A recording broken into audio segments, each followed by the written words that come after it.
Okay, so welcome to nFactorial show. I'm Arman. The goal of this show is to bring you amazing people and ideas which inspire them.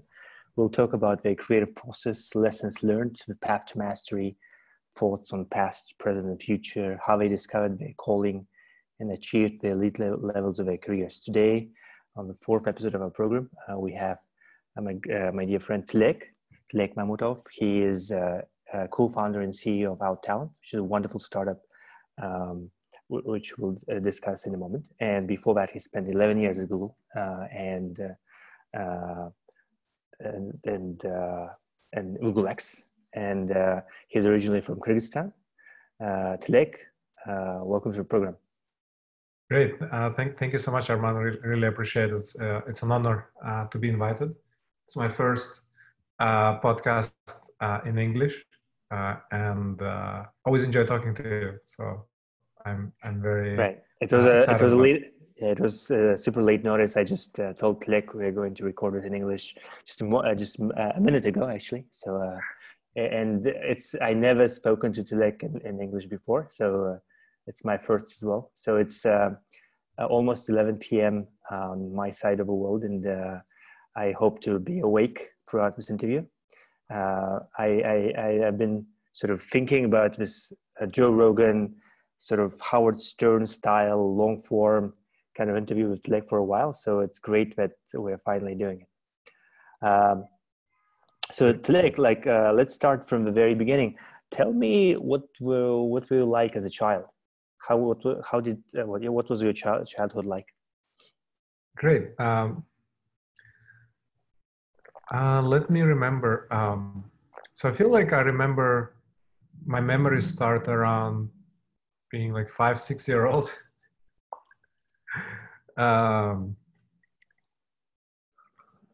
There's this joke that one of my first memories when I pooped my pants. So I came online. I hope this was before the age of 6, or was it? It was age of before age of 6. That's one of my earliest memories. So yeah, because it was outside in front of other people. So that was pretty shocking. So that's one of the first memories. So before that, it's a complete complete darkness. What happened before the age of 6? I remember just running around. So I really liked my childhood. So I grew up in Bishkek, which is the capital of Kyrgyzstan. It's quite a nice city. I think there's a lot of trees. Peaceful and quiet. Very happy about it. And children would play outside without supervision of parents. Being 6-year-old, it's unheard of these days. And we could just walk just anywhere in the city, just literally just by foot. It's pretty incredible. But I think it was pretty safe. At least that's what people, that's how people felt. And it was cool to just roam around the neighborhood. I don't think I crossed any roads, like car roads at the time, but just like walking around, we had like a few apartment buildings, and between buildings, there's like playgrounds and, trees, like this, what's called sandboxes. It's called sandbox. So it's actually a lot of fun. There was like garages, like this, I don't know, it's like aluminum or whatever garages. So we'd just climb on top of garages, like run around. I think I was pretty social as a kid, I imagine. And we, played many types of games, sports, and there were this bubblegum stickers, and also not stickers, but just like pieces of plastic with like cards. One of them was called like Turbo. Yeah. Did you have Turbo? Yeah. We had bubble gum, Turbo. My cousin, who's 6 years older than me, he was actually selling them for 3 tenge per piece. So he would buy a box. This was 93, 94, sort of a early years of capitalism in the former Soviet Union, and so he would be selling those free sort of tenge per piece, and so I got a few free ones. Yeah, I remember. Wow. Yeah, I'm impressed you guys were selling. We weren't selling. I wasn't selling. He was selling. I was never a salesman. Yeah, it's cool. But we were just playing it. So you basically, the way you play, you put them on the ground and you just hit them. You stack them up. This kind of like stickers, and you hit them with your hand, and you try to like make sure they turn around and fall on the other side, like they're face down. And if some of them fall, you take them. And I played with an older kid who would just always win. So just take away all of my stickers. They weren't actually stickers, but yeah, I'm just gonna call them stickers. And I don't know. Yeah, lots of good memories. We just play a lot outside, as far as I remember. I feel like I was very independent, and my parents let me. So I remember just when I was like 7, I would just take a bus, like a public bus, from like a little bit of outskirts of the town to kind of downtown. It would probably take like half an hour. And I just remember taking a bus, being like a 7-year-old child, and I was very proud that my parents let me do that. I was very, very proud. So I think freedom and independence was like probably one of the interesting things when I compare myself to like other kids growing up. Yeah, I'm sure there were other things about my childhood, but these are the first things that come up. What did you learn from your parents? Interesting What did your question. parents teach you? Yeah, that's gonna be a lot, of course. I think, yeah, I learned different things from my mother and father. My mom, I think she has very strict principles in life, and she follows them, and she thinks that's a fundamental part of like a character, is to have principles. And I really like that. And since then, I kind of like always try to ground myself into some principles, and being ethical. Of course, like I made exceptions, but whenever I go away from that path, always it's painful to look back. But just like having those principles really helps me. And that's where like I enjoy living life, which means sometimes you have to like sacrifice short-term gain for those principles. But I think that's one of the things. It's like, she's, I think, very, very ethical. She could have, earned a lot more money, and our family could have been richer. I feel like if we didn't have those principles, I'm not gonna say we were like angels and never were unethical, but at least that was the aspiration. So I think that was great. I mean, both of them value education a lot.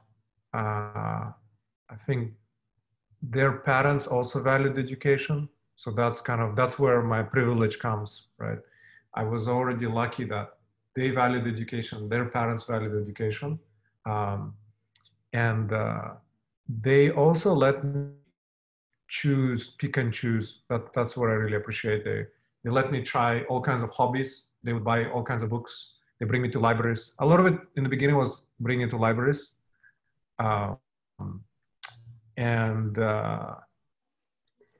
Yeah, I mean, my father, he's extroverted, and he's very altruistic.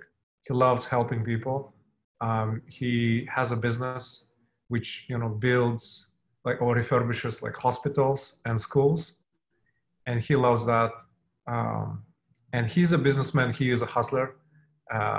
So he, after Soviet Union collapsed, you had to kind of adapt to capitalism. So he started hustling.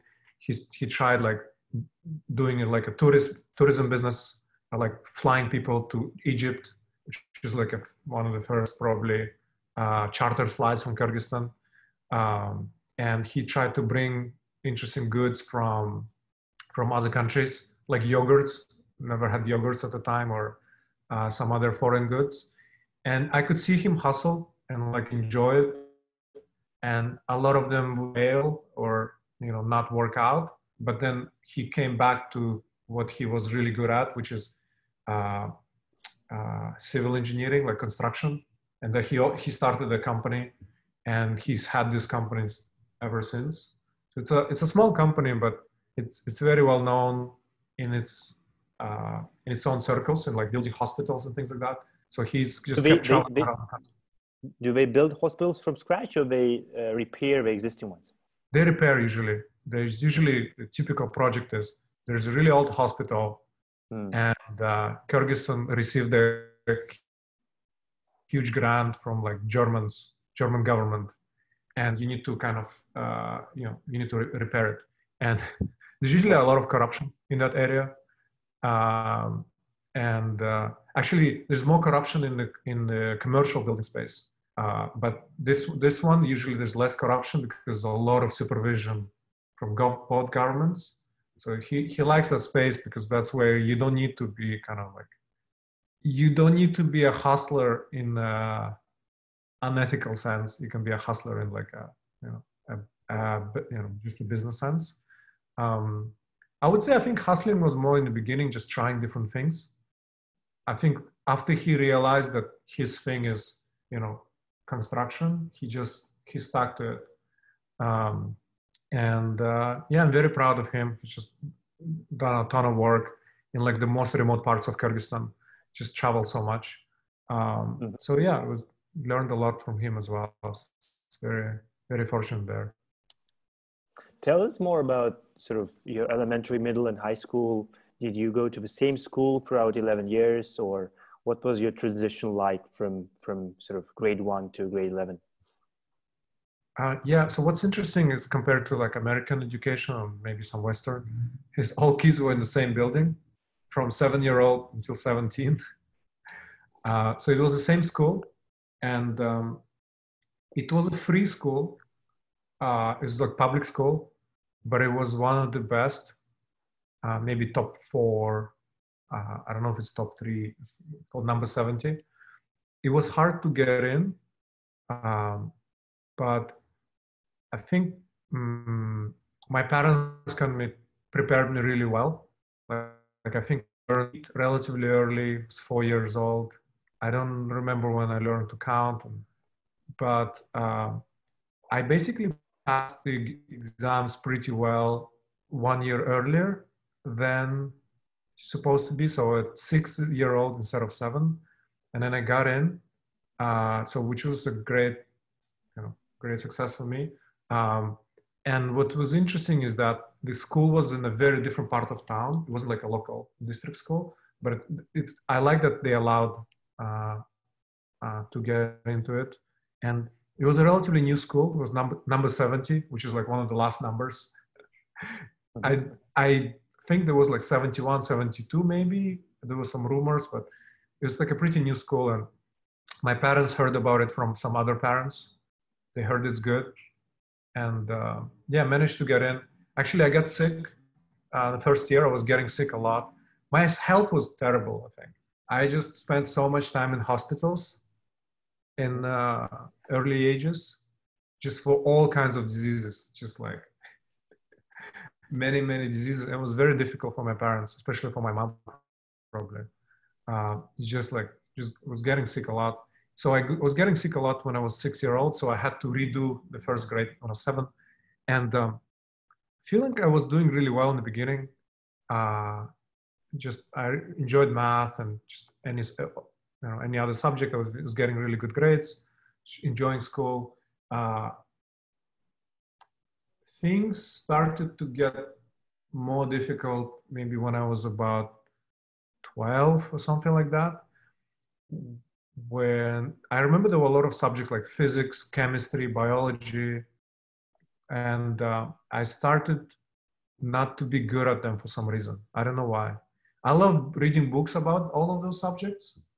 I really enjoyed it, but just the educational system, I don't think it was working for me. I was getting bored, started failing, and just stopped liking those subjects whatsoever. I kept liking math, and I fell in love with computers. But all of the other subjects, which are really amazingly interesting, I don't know if I shouldn't blame school, I should blame myself, but the fact is that I lost interest there and I started failing. I would bring the grades enough up to pass them, but I don't think I was like a straight A student. And in high school, I was really kind of distracted from education. I was playing computer games and sports. Which were your favorite computer games? So I think the first one I was really impressed by was Mortal Kombat. Okay.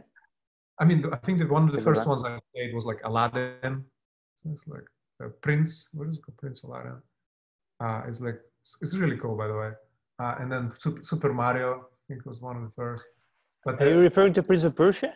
Prince of Persia, yes. Yeah. Prince of Persia, yeah, that was really Stripe cool. Press, the creator of a book recently. Well, he published his diary from 85 to 93, and Stripe published. It's amazing. It's an amazing diary, very inspiring to read the behind the scenes of that game. Oh, really? I didn't know. Yeah, Stripe Press is doing some amazing work. I love what they publish. I just read one of them, but I think my wife read a lot more. Tilek's wife works for Stripe. Oh, yeah. Stripe, yeah. She has access to infinite Stripe books. I think a lot of it was at the time. Oh, there was another fighting game, Street Fighter. That's the one I think many people would know. It was really fun. I think I like the Japanese guy there. Yokozuna, right? Yokozuna, I think, yeah. I think I remember liking his like hand movements. Yeah. So yeah, I spent a bunch of time there. I was really into basketball. I think it was pretty good. And I was one of my passions at the time. And it was like some of my most enjoyable moments was like scoring in basketball or winning a game. But computer science, I was always like, since the beginning, I fell in love. I just kept learning that. So that was like a constant passion of mine. And math. Well, math until college, but computer science is always there. So with high school, I actually managed to graduate early. I was extremely bored. It was very boring. I was skipping classes a lot of times. And computer science was really, they were teaching us how to use Microsoft Word, which I already know how to use, and was extremely boring. So I would just skip them, or I would just like give people to copy my homework and stuff, and would get really like bad grades for helping people like still like copy my homework, I remember. Yeah, I was getting really bored. And there was a way to finish high school early. So I finished 1 year earlier. You had to pass some exams. It wasn't too difficult. And I was really eager to start college. So yeah, I'm glad I finished high school early, but I had some really good times. But if I were to change the educational system, I would change 99% of that. So tell me what changes you would make if you were sort of a minister of education. Oh yeah, I thought about it. I have a document like the changes I would make. I would not force people to learn things, because if you force people to learn, they will forget. That's what I think. If kids don't actually have an interest in learning, I think it's gonna be really hard. And I would also, my philosophy would be, it's better to have less subjects for which you have good teachers than have 10 teachers who all of them don't like their job. Right? Just have one good, whatever teacher you find, like physics, right? And just teach that if you don't have any other teachers. And I would also find some really great teachers in Kyrgyzstan. There are in any country you choose. And I would just record their content online, and I would just have them travel all around the country. So their job, I think of them as evangelists. Their job is to get you hooked. They will come and say, chemistry is the best thing ever, and here's why. And you get missionaries, converting everyone. Yeah. So they have, chemistry is the best thing ever, here's why. And you have 1 2 hour lecture, and then they leave your city, and you never see them again. But then you have internet, and they give you like a curriculum, and you go and dig into it, and you empower parents as well. I mean, there's a cool startup by a friend of ours, Maxim. He's a co-founder of Primer. So they're helping parents to enable their kids to follow their interest. If you're interested in dinosaurs, just like use dinosaurs as a way to learn about biology, botany, geography, and like whatever. If you're into trains, use trains. So I feel like it should be reversed really. It's like kids should have their own paths, and there should be like missionaries or evangelists, and there should be facilitators. These people who are bringing kids together in the same room and have them play, talk to each other, and just like exchange maybe like information. Like, I'm into trains, you're into, what do we say? You're into dinosaurs, and you tell each other why it's the best thing ever, right? And cool teach idea. each other about this. So I think the challenge with the countries like Kyrgyzstan Kazakhstan probably similar. You cannot pay teachers a lot, and you cannot expect them to be really passionate about this. It's hard. So you just need a few teachers who are passionate. Anyone else, you just need people who love children, who have good intuition, and that's a lot of people. That is a lot of people, right? So you can have those people, you teach them, hey, here's how you facilitate the class. Make sure, this is how you make sure people don't fight. This is how you make sure people like collaborate. So you teach them this general skills, and that could be done in mass, like globally, like through like online courses, just like generally how to be like a good facilitator. And then just like how to teach people like how to access internet and computer, like passwords, safe browsing, blah, blah, blah. So I think you have to rely on internet now, but you have to have these two types of people, like evangelists, missionaries, and second is facilitators. Do you have instructors in your model of school? Do you have sort of teachers in a standard sort of regular meaning of this word? I think if you can, you should. It depends on your budget. Ideally, you would, because I mean, ideally you would pay them a lot of money and they would teach. But if you cannot, just use online instructors. So have somebody who tells people, hey guys, this is the best teacher in the world in your language. Watch his lecture and come back, let's discuss, right? And if you cannot have the great teachers, you should just have them kind of encouraged to learn. And if kids don't want to learn chemistry at their age, you just let them not learn it whatsoever. They just learn something else, but maybe that teacher's job is to find online content that is good. Just like keep searching for good online content, and then until they find something interesting, just like get them engaged. And so here's a sort of a trick question some parents might have. What if, let's say, my kid is not interested in anything? He doesn't care about dinosaurs. He doesn't care about trains. What should we do then? No, I think that's a job. Like, I mean, ideally it's their job, but I think you could build a website. Again, if I had more time or money, that's one of the things I would build, is to build a website. The website's job is to get you interested. You go to a website, you have zero motivation, zero interest. You come and you just browse people. You watch a video, somebody who loves woodworking or loves chemistry, loves painting, and they're just so happy and they love what they do, and you get interested.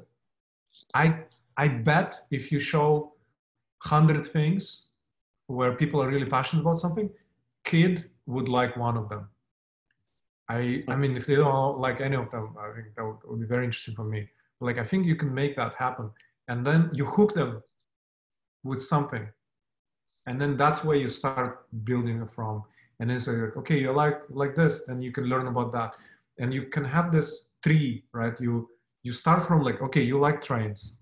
If you like trains, you can learn about train, like engineering or math, or you can learn about geography or physics, whatever, and you can choose where you want to go from there. but that's how you start. And I think, yeah, that's with parents, ideally they should do it. If they cannot do it, I think it's totally something, you can make one company that just does it globally, because it's the same thing. I mean, you need to do it in different languages for sure, but it's the same problem all around the world. It's, again, if I could start multiple companies, it would be one of them. But Right. I mean, Max is not gonna do a lot of it, to be honest. It's a wonderful idea, right? I think mostly applicable to homeschooling because if it's so personalized, it's so custom towards a sort of a single child. How would you do it at scale when you have, let's say, 30 kids per class with different interests, different hobbies, different inclinations? Any ideas there? Yeah, I didn't think enough about it, but my dream is that school is a place where people come to play, kids come to play and have fun, and they're not stuck to their desks, force-fed content. So they come and they just play with other kids, they play games, and you're gonna have to organize games around this subject. So it should be like a fun place you go to and you kind of learn together. Because I think homeschooling, yes, I don't think it's enough because, you know, we are social animals, right? And it's much more enjoyable, I think, to do it together. So you have to do that too. You have to organize these games that you play together. And I think schools should play that role. And I think, like, I don't know if you can do it with the traditional system, or maybe some should do it in parallel, but you can have those children just play together with each other. And what I would do as a minister of education is I would let people just pass the exams and get diploma. So you can teach your kid in any way you want, as long as the outcome is they know English, Russian, Kyrgyz, they have critical thinking skills, which I would make required, and a bunch of other skills. And then you get a diploma. And that diploma helps you with some other things. That's actually a wonderful segue. Like what you mentioned, critical thinking, what other classes you think are not being taught in schools, but you think should be mandatory sort of in either middle, elementary or high school? I think a lot of it would be related to psychology. For me, it was groundbreaking. When I first learned about psychology, it was like when I was like last grade in high school. I was like, oh my God, that's why my parents fight. It was like boom, it just exploded my mind. I think you should teach that from like a very young age because it affects everything. Like if you're looking for a girlfriend or a boyfriend, you want to know about psychology. If you're learning, if you're like procrastinating, you want to learn about psychology. If your parents are fighting, psychology. Anything really is psychology. So it's like dealing with people, and that's a human software. I think a lot of subjects will be there. It's like if you're unhappy, if you're sad, depressed, if somebody's bullying you, that's psychology. Like I would just make a huge focus on that. And critical thinking, a lot of it is psychology. Critical thinking is, the way I see it is, you have to admit that you're not logical. You're an animal, really, with some logical pieces. Most of the times you act like an animal in a way. And you kind of have to navigate that space. Like it's like you're riding a horse, and that horse can sometimes run around. So how do you control that horse or like be together in a friendly collaboration? That is a huge skill which is impacting everything in your life. And critical thinking is one of them, right? You just have to admit you cannot think logically properly. There are certain, you have to make a lot of effort to think properly even. And 99% of the people in the world, I don't think realize that. Maybe 90%, whatever. I think 99. Coronavirus is a great example. It's like, so yeah, I think, psychology is a big one, I would say. And just a bunch of things that relate to psychology, like dealing with people, communicating, Everything else people teach, like math is important, but I'm not going to say anything new there. Like English is important, I'm not going to say anything new there. But I think that psychology is where I see the biggest gap. Nice. Here's a question. So September 1st is approaching, which is sort of the beginning of school year in sort of former Soviet Union countries. And looks like it's going to be online, and it's going to be online at least till the end of the year. Most likely the entire academic year will be online. What is what is your advice, I guess? What are your recommendations of how to adapt to this new era when you have to be online and you are, let's say, a student from let's say your relative or a kid is basically a student in school. How would you help him or her in taking the best out of it and not wasting a year? Yeah, it's an interesting question. Yeah, so I mean, in a way, like I'm running like almost like an online school. So I think I know a little bit about that. So the first thing that comes to mind is, and I've been thinking a lot about it lately, we're very different. Like we're very similar, like 99% similar, but we're also very different in a way. It became more clear for me during the lockdown, which now I want to try it called cocooning. It's a more positive way. Right. So during this cocooning, I realized that some people are totally okay just working online and just not leaving the house or not having lunches with anyone else. Like my wife apparently is like that. Like I always thought she's like a kind of like extrovert, because if she's in a company of friends, she would talk a large percent of the time. She would tell stories, make people laugh. So I felt like she's more extroverted than me, or as extroverted, but she doesn't need to have that much human interaction in real life as I do. Like I'm a completely different person. And I can see that in other people too.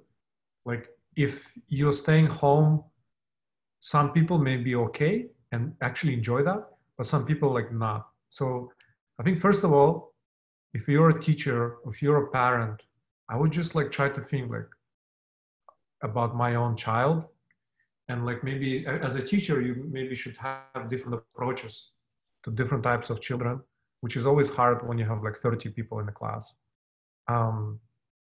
So I think that's one thing to think about. And I think we need still human interaction. I don't know what's going to happen to children's psychology if you keep them at home for a year. I'm afraid there will be a long-term damage. So I think they should. Okay, here's one other idea I had. We should come up with the coronavirus-friendly games.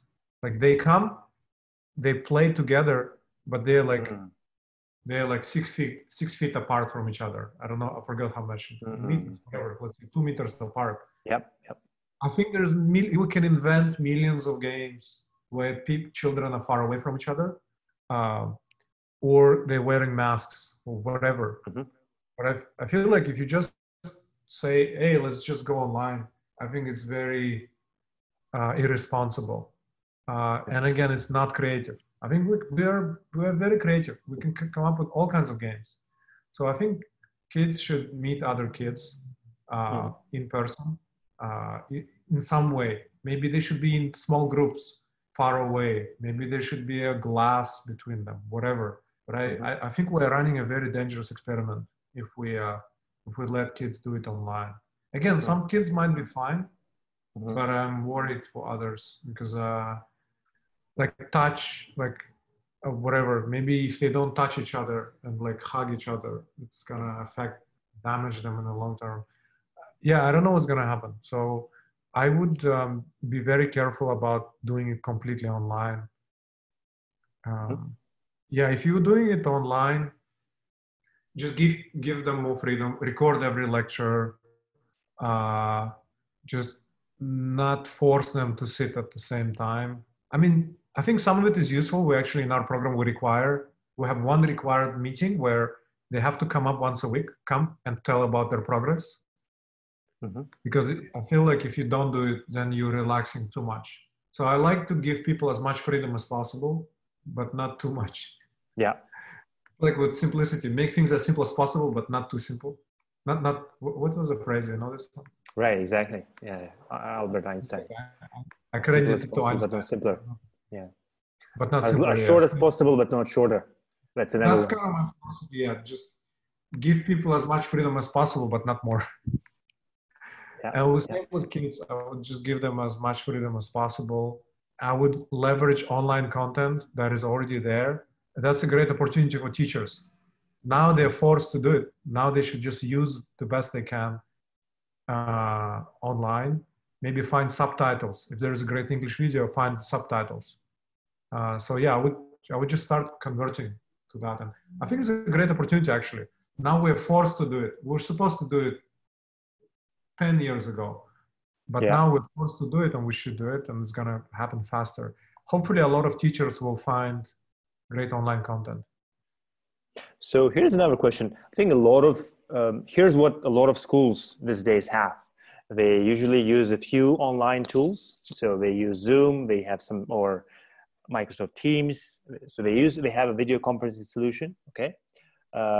They have a tool like Google Classroom, which is sort of local to whatever school they are and where they can record their grades, they can upload their homeworks and so forth. And the third thing they have is they have some kind of a sort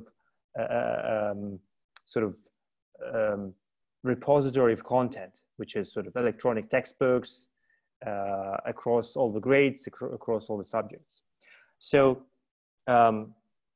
which is essentially kind of a manifestation of the physical world, right? They had a sort of the teacher's book where they record all the grades. So we have online version of that. We have physical textbooks. We have online version of that. But it's not sort of, it's not reimagining it from first principles. What, if you were not busy with OutTalent, what would your sort of the product, your online software for schools would look like? Obviously, like I'm catching you on the spot, but a few sort of collection of ideas, maybe some entrepreneurs listening to this might work from. Yeah, I hope there will be a lot of entrepreneurs in education space. We need to change a lot of it. I think the first principles, we should get to first principles, and we should kind of think like, what do we want from school? Okay, I would say it in different terms. What do we want from that age? Like what do we want to happen? And I think there's a bunch of things. Like one is they should find what they like, what they're good at. Like what are the uniqueness? If somebody is really good at music and piano, they have a natural talent. They should learn that very quickly, as soon as possible.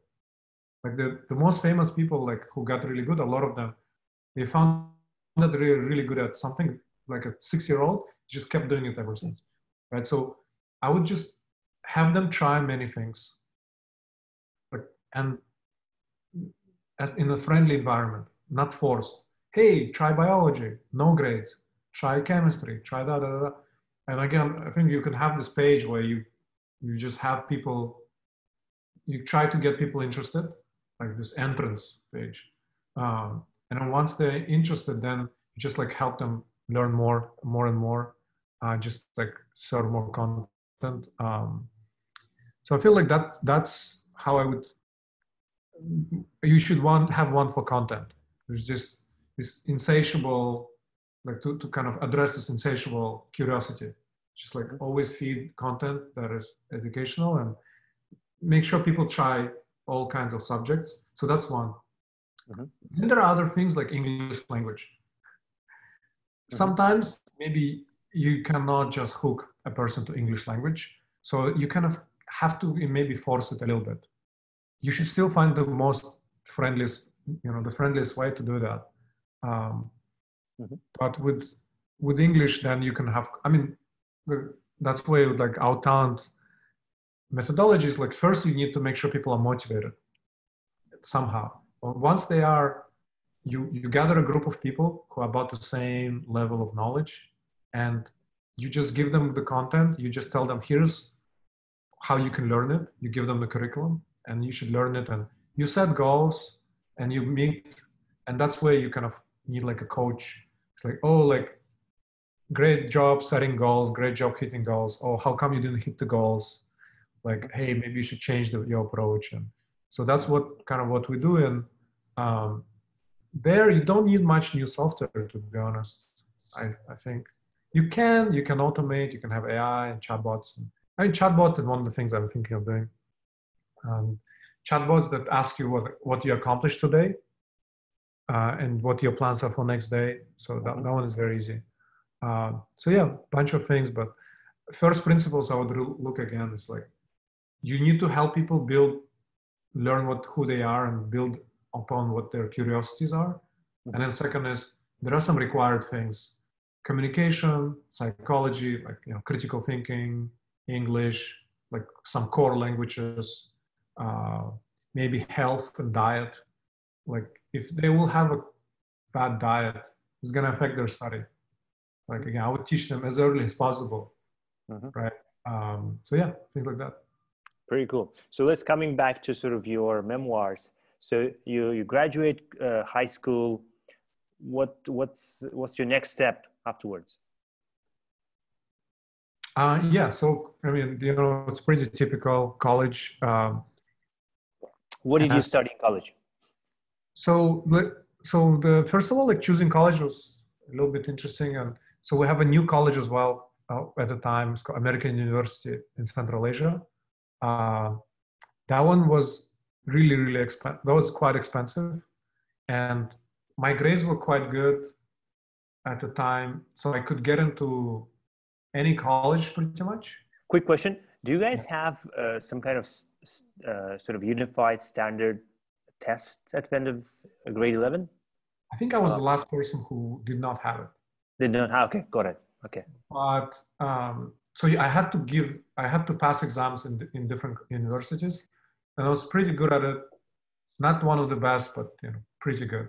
And I got into top 2 colleges that I wanted to in Kyrgyzstan, and one of them was like a Russian, like Slavic university. Another one was American, and American was new. And I had cousins who studied there, and they loved it. They loved the culture. And like, freedom was one of them, and your culture was absolutely different. Russian one was the same as high school, and like, it was the same model, Soviet model. Right. And most an of American university, was it founded by American Embassy, or sort of who is it sponsored by? That one's a very cool story, Armand, because one of the key people there is Kamila Sharshakeva. She's quite an amazing person, I think. She first started like a small department in a state university, just American studies, tiny department. And then they just kept growing, and then she kept finding funding from Americans, and it just kept growing and growing and growing. And then over time, that became American University Central Asia. Amazing. And she was like like a CEO, like a president, or I think provost was. I think the president always had to be American. I think that's like one of the requirements or something like that. American who is residing in Kyrgyzstan, or American who is flying from somewhere. Sometimes not US, but maybe they spent some years in Russia. They speak Russian and they fly into Kyrgyzstan. Usually you have to speak American who speaks Russian. And I think it's an amazing place. It's just like an island of American culture in a very good way. And is it sponsored by Chevron or Soros, or who are the Soros is a big one. Soros is a big one. I mean, there's a bunch. There's like a bunch of sponsors. Soros is a big one. And I know Soros is a little bit controversial maybe, but I mean, Soros kind of his funding impacted my life in a very positive way. I'm actually not familiar with why is it controversial? I mean, I know Soros as a genius who almost bankrupted the Bank of England because he shorted British pound at some point, and he made $1 billion in, I think, 6 months or so. So he was sort of a it's amazing sort of macro investor. I think he's clear. I think everyone will agree he's smart. I think controversy comes from like shorting like Southeast Asian currencies, and I feel like people think he sped up the collapse of some of the currencies. I see. I don't know if it's true. Again, I didn't dig deep enough. I only know like the fact are positive. I know the projects he sponsored in Kyrgyzstan, and they were amazing. And but I mean, there's some controversy that he tries to influence some governments, but usually I think it's in a liberal way, in a democratic liberal way. But again, I don't want to get into politics too much, but I just said it. That makes sense. Yeah. So you were saying, so the sort of island of American culture, and you were part of it for 4 years. Yeah, 4 years. It was also not perfect, but it's way better. And like, I'm very grateful for it, and everyone who built it. I'm very grateful for that, because it helped me thrive. Because there was more freedom. You could choose subjects. You could choose like your schedule. They help build like confidence and speak like communication skills. In high school, I was very scared of public speaking, but in college, it became second nature. Presenting your projects, working in a team, like defending your opinion, arguing with the teacher, like that is not like arguing with the teacher is not a Soviet. I don't think Soviet school, as far as I know. Yeah, I don't like critical thinking is a big part. Just challenging the authority. I love challenging the authority. Challenging the status quo. Was that challenging the authority that came in college, or you had that even before? I started having that in high school as a person, but it wasn't really made for it. I mean, I had an amazing teacher, math teacher in high school, Svetlana Eduardovna Mirau, amazing teacher. And there's a moment, it's like one of my pivotal moments, where we were solving this math problem from a book, and I was one of the first to solve it, and I gave an answer. And I said, oh, the answer is like something like square root of 2 divided by 3. And our teacher said, oh, sorry, it's not correct. She checked the book and it's like, oh, sorry, it's not correct. Try again. And it was very public. It's like you kind of yell out of your seat. Yeah. Everyone hears that. So and then I went back to kind of solving, and I just looked at the problem in many different ways. I was like, it has to be that. So I said, no, sorry, I think it's like square root divided by 3. And then people started kind of making fun of me. And one person was getting angry, actually, I saw. Like, it was very interesting. They kind of started attacking me. It's like, why are you arguing with your teacher and the book? Like, who do you think you are? I mean, they didn't literally say that, but the feeling was like, who do you think you are? Just like doing this. And I felt really like attacked and defensive, very emotional. It was a very scary moment in my life. But then the teacher decided to actually like solve the problem herself. And after she solved, she's like, oh yeah, Tilek is right. And she said, oh, I think they made a typo. They're supposed to do like +1 instead of -1. So the result in the book is like 1, which is a beautiful result, or 0 or something like that. But my result was like ugly, right? Because it's like more complex. After that, I became very proud. And like for me, it was like a very important moment in my life where it's like, if you get to like this first principles and logic and critical thinking, that's where the truth is. And majority and the authority could be totally wrong, and it could be abusive in a way, right? And that was a great moment. I mean, my parents kind of already raised me like that. My friends in Kyrgyzstan are shocked how I talk back at my parents and like argue with them. Right. I think that culture of like debating, like arguing with your parents in a constructive way was very important. So I kind of like, I was already kind of primed, prepared for this. And then, but the system doesn't really work like that. When I was arguing, I would just get a bad grade. I Right. would get kicked out of a class, like of the room. But in American university, it was completely normal.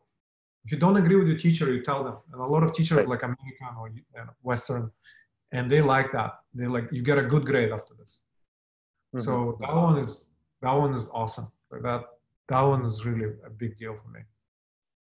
So sort of fast forward to 2007, you're graduating college, and how do you get into Google? I'm sure a lot of OutTalent students are asking you that, but yeah, I mean, they know my story. So in college, even though I liked it, I've been having a lot of problems with grades because we still were forced to learn some subjects, which I think didn't make sense. And so I'll get to the Google question. But I'll just want to tell you like the context, because I had very low self-confidence at the time.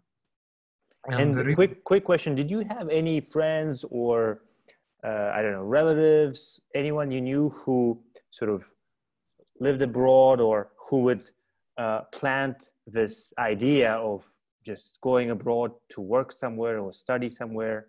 Did you have any examples like that? Any role models? Yeah. So I had some relatives. So I had some relatives, like one of my like uncles. I mean, my father traveled abroad a couple of times, and he had this business. My mom's been abroad, I think once. Her English is very good. I think she was like, once the borders opened up, she kind of was invited for like business trips. And then my cousins, they studied abroad in like a university in, it wasn't like one of the top universities, but it was like in the US? University in the US. And I was considering going there, but we just didn't have money. It was like, I think it was like really like, we didn't have money to study there. And I didn't think I was good enough for like top colleges. I didn't know anyone who went to top colleges. I didn't even think I could do it. And nobody, like, it was just not, it's like going to space. It's not a question.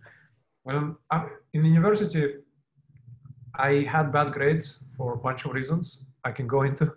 But anyway, so after I graduated, I barely made it. I barely graduated. I was so happy I just finished with any GPA. My GPA was 2.9 out of 4, which is like lowest among my friends probably. It was pretty low. And I was told, if you want to get into a good company, your GPA has to be like 3.6, 3.4 or something abroad. So I thought, okay, I'm a failure. Maybe I'll start my own business. Or I wanted to go to Japan. That comes from my mom, just loving Japanese culture. I also love like orderliness. There's many things about Japanese culture. I think you do too, probably. So I wanted to go to Japan. That was a dream of mine.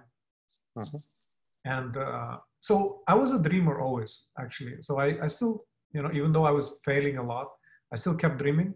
And I was dreaming about Japan. So I was preparing to study there. And I found a scholarship which says, okay, we can pay for your study and you don't have to have good GPA, but you have to have 2 years of work experience, or you have to be 25 years old, which I hated.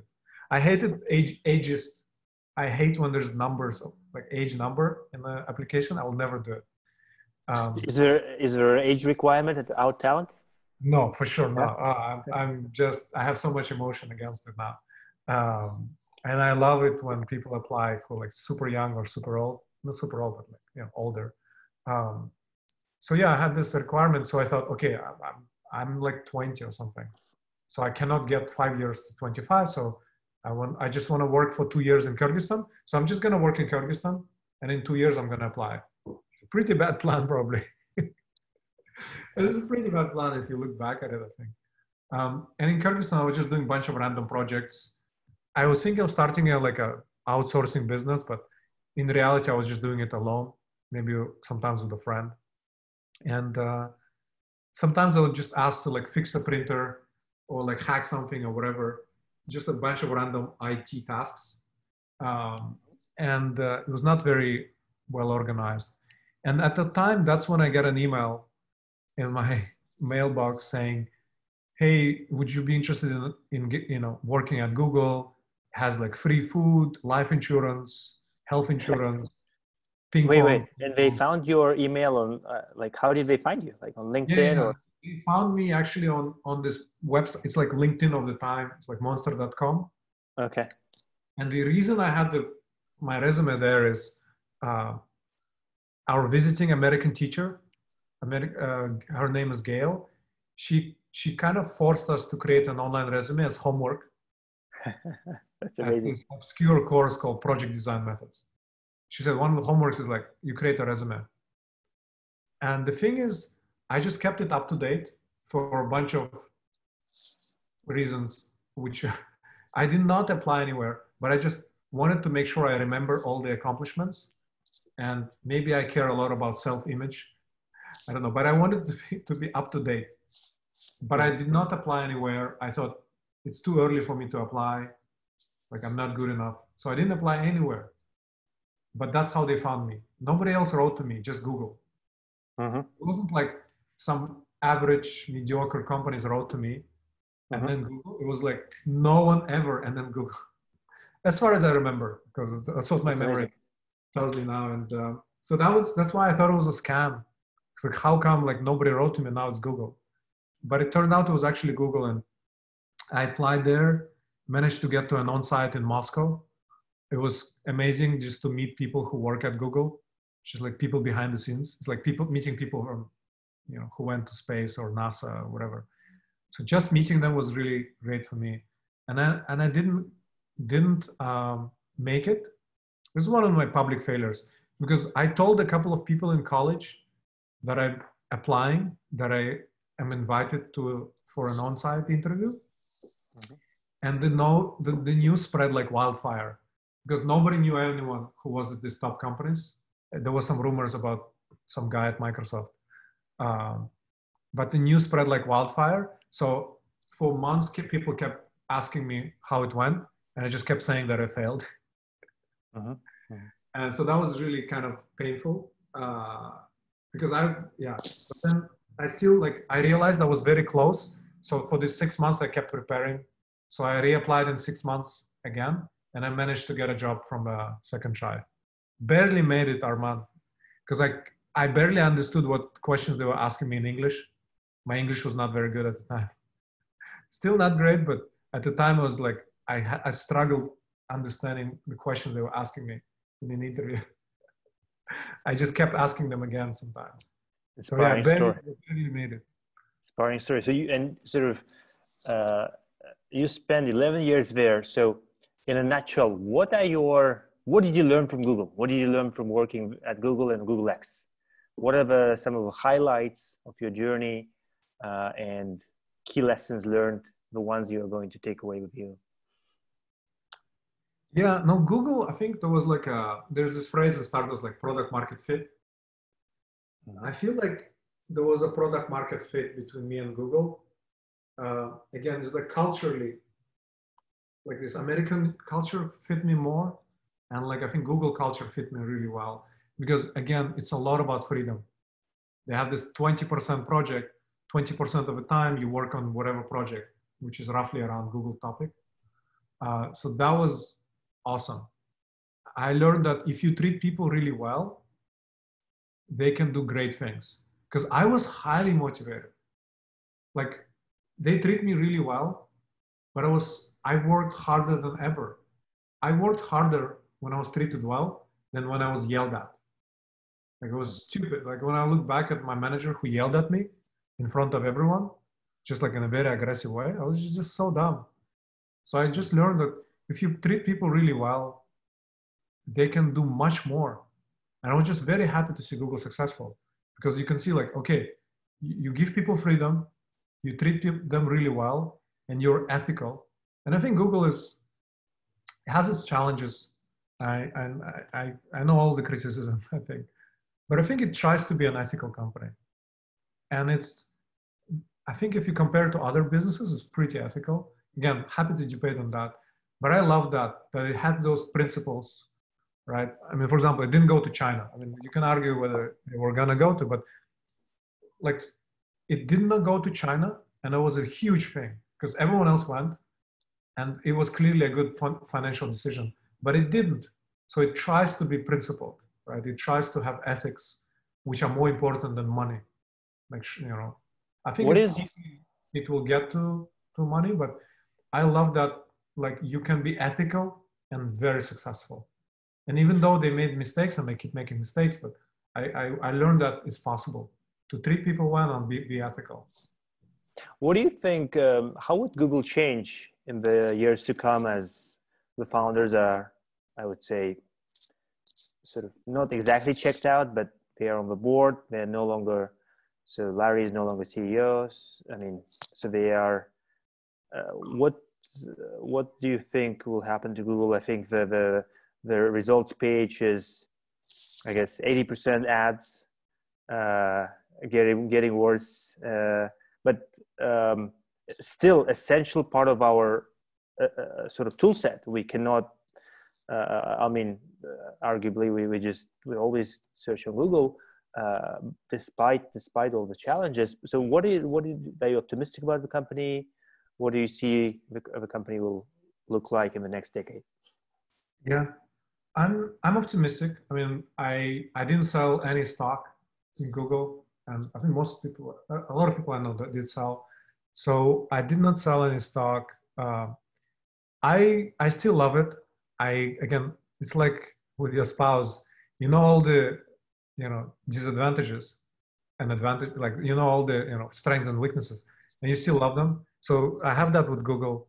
Because it changed my life so much, and I'm just so grateful for them. I love Sundar. I really love him. I think he's just genuinely a good person. He's very smart and genuinely wants to make the world a better place. And I think that the same. I think the same about many other people, like DeepMind founders. I think they're genuinely good people. They just want the world to be better. So, like, if Google is the first company to get to super intelligent, I think it's a very good thing. Like, because I think ethics for now is pretty good. I think over time, it was not getting better, to be honest. The company is growing, and I think the culture is becoming more like other companies. Like, you hire people from other companies, and you become more like them. And what I wish happened is Sundar kept going back to Google DNA. Just ethics, science, and just a bunch of things which are core to Google. Like Google is a very scientific, nerdy company, super nerdy. So just kept going back, giving people more freedom, being socially responsible. I think Sundar is trying to do a good job there. It's just super hard. Like, I cannot imagine how hard his job is. Yeah, but it's a tough job. It's like, again, you want the company to grow. I think like one thing they could improve is just in the interview process, just focus a lot more on on culture. Like Amazon focuses a lot on culture. I think Google should do more of that. And because technically, like, best people still, a lot of them go to Google. And yeah, I would just focus more on culture, because again, you have a lot of smart people. Just go back to Google DNA. If they will do that, it will be a really wonderful company. If they will not, it will start becoming like any other company, right? Any other big tech company. Sort of, you gave me a sort of a reason for a tangent. So you mentioned that sort of Amazon interviews tend to be more focused on culture as opposed to the sort of the Google interviews. So you know a lot about sort of running OutTalent. You know a lot about technical interviews at different companies. How would you be able to contrast sort of the interviews at Apple, Google, Facebook, Amazon, whatever sort of? Obviously, sort of there are a lot of commonalities, which is a focus on algorithms and data structures, sort of whiteboard questions like that, system design. But what are the differences? You mentioned one of them. No, one of the reasons I think this business is very good for me, because I'm fascinated by those successful companies. I'm fascinated why they became so big, successful, and they're having impact on billions of people. I'm trying to figure out, like, what is it in their culture that made them successful? And culture is a big topic of interest of mine. And I kind of see that difference, how it reflects in the processes. So I think, Google was one of the leaders in this. I think so. Microsoft is the first leader, right, in the software company generation. So that it set a lot of standards. I think with Microsoft, I will talk more a little bit about it. Let me focus on like Google, Facebook, and Amazon. So with Google, I think with Google, they are always, friendly, and and they take great care in their interview process. They try to change the interview problems. For them, interviewing process is very, very extremely important, and it's famous for that. So they always iterate on that, and it's changing. So I feel like it's a leader. So I always feel like they're changing the process, and I respect it a lot. The weakness is they are just so spoiled in a way. So their processes sometimes they have holes in them. They forget to follow up. They're slow because they feel like they're the leader in that space. They kind of relax a little bit, and that we feel. Facebook, on the other hand, it's very competitive. It's like one first word I have for Facebook is competitive. If they hear you have a Google offer, they will change everything and just try to make sure like to match it or to increase it, to increase it. And both of them you can skip a level. Like we had that happen is if Google finds that you already at the last stage with Facebook, you can skip one level with Google and they can change the schedules. I mean, that happens everywhere, but Facebook is especially competitive. With Facebook, I think their processes are much more streamlined. The emails they send in advance are better. I mean, they're like still like, they know that they've been following Google, like they are like still more like an up and comer. And I feel they still have that mentality, moving fast, doing better. So they're doing, as a process wise, I think they're doing better than Google. And people enjoy it. You get like special videos you can watch in advance, and the recruiters are much more focused and like I think like that. So that's the Facebook part. Amazon, I think it's interesting. You can interview for different locations. Like you can interview for Amazon Luxembourg, Amazon Berlin, Ireland, Madrid separately. I don't know why. So that's quite interesting. So what I like about the Amazon process, they focus a lot on culture. They have clear culture, and they just make sure that people are. How do they test it? Sorry? How do they test your culture fit? They have a bunch of questions they ask. So they have things like frugality, which is quite unusual for Google and Facebook. And so would they ask you like how much money do you spend on I don't know, like on going out per month, or how much frugality? Have you saved money, right? Like have you ever optimized like your cloud services to like save money or whatever? I think for engineers they don't ask that much, but I think they ask that frugality question for the other people, and they ask that in pretty much every interview. They ask if you engineer interviewing another engineer, you still ask something, right? And I think that's cool. I kind of like that, and I like that they have culture is pretty, it's clear. Yeah, you know what to expect.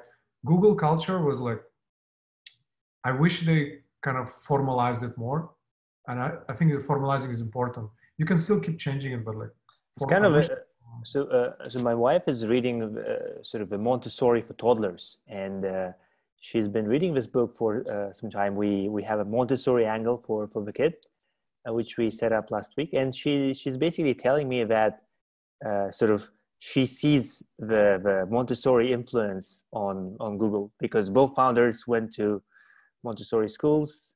I'm not sure whether it's the case, but I guess sort of it's the free play, the giving your employees the space to build things is very much the core of a Montessori experience for kids as well. Like you give them space, you let them focus, you have a structure, you have structure around the toys they have. The toys should be sort of a single purpose, not multi-purpose, so they don't get distracted.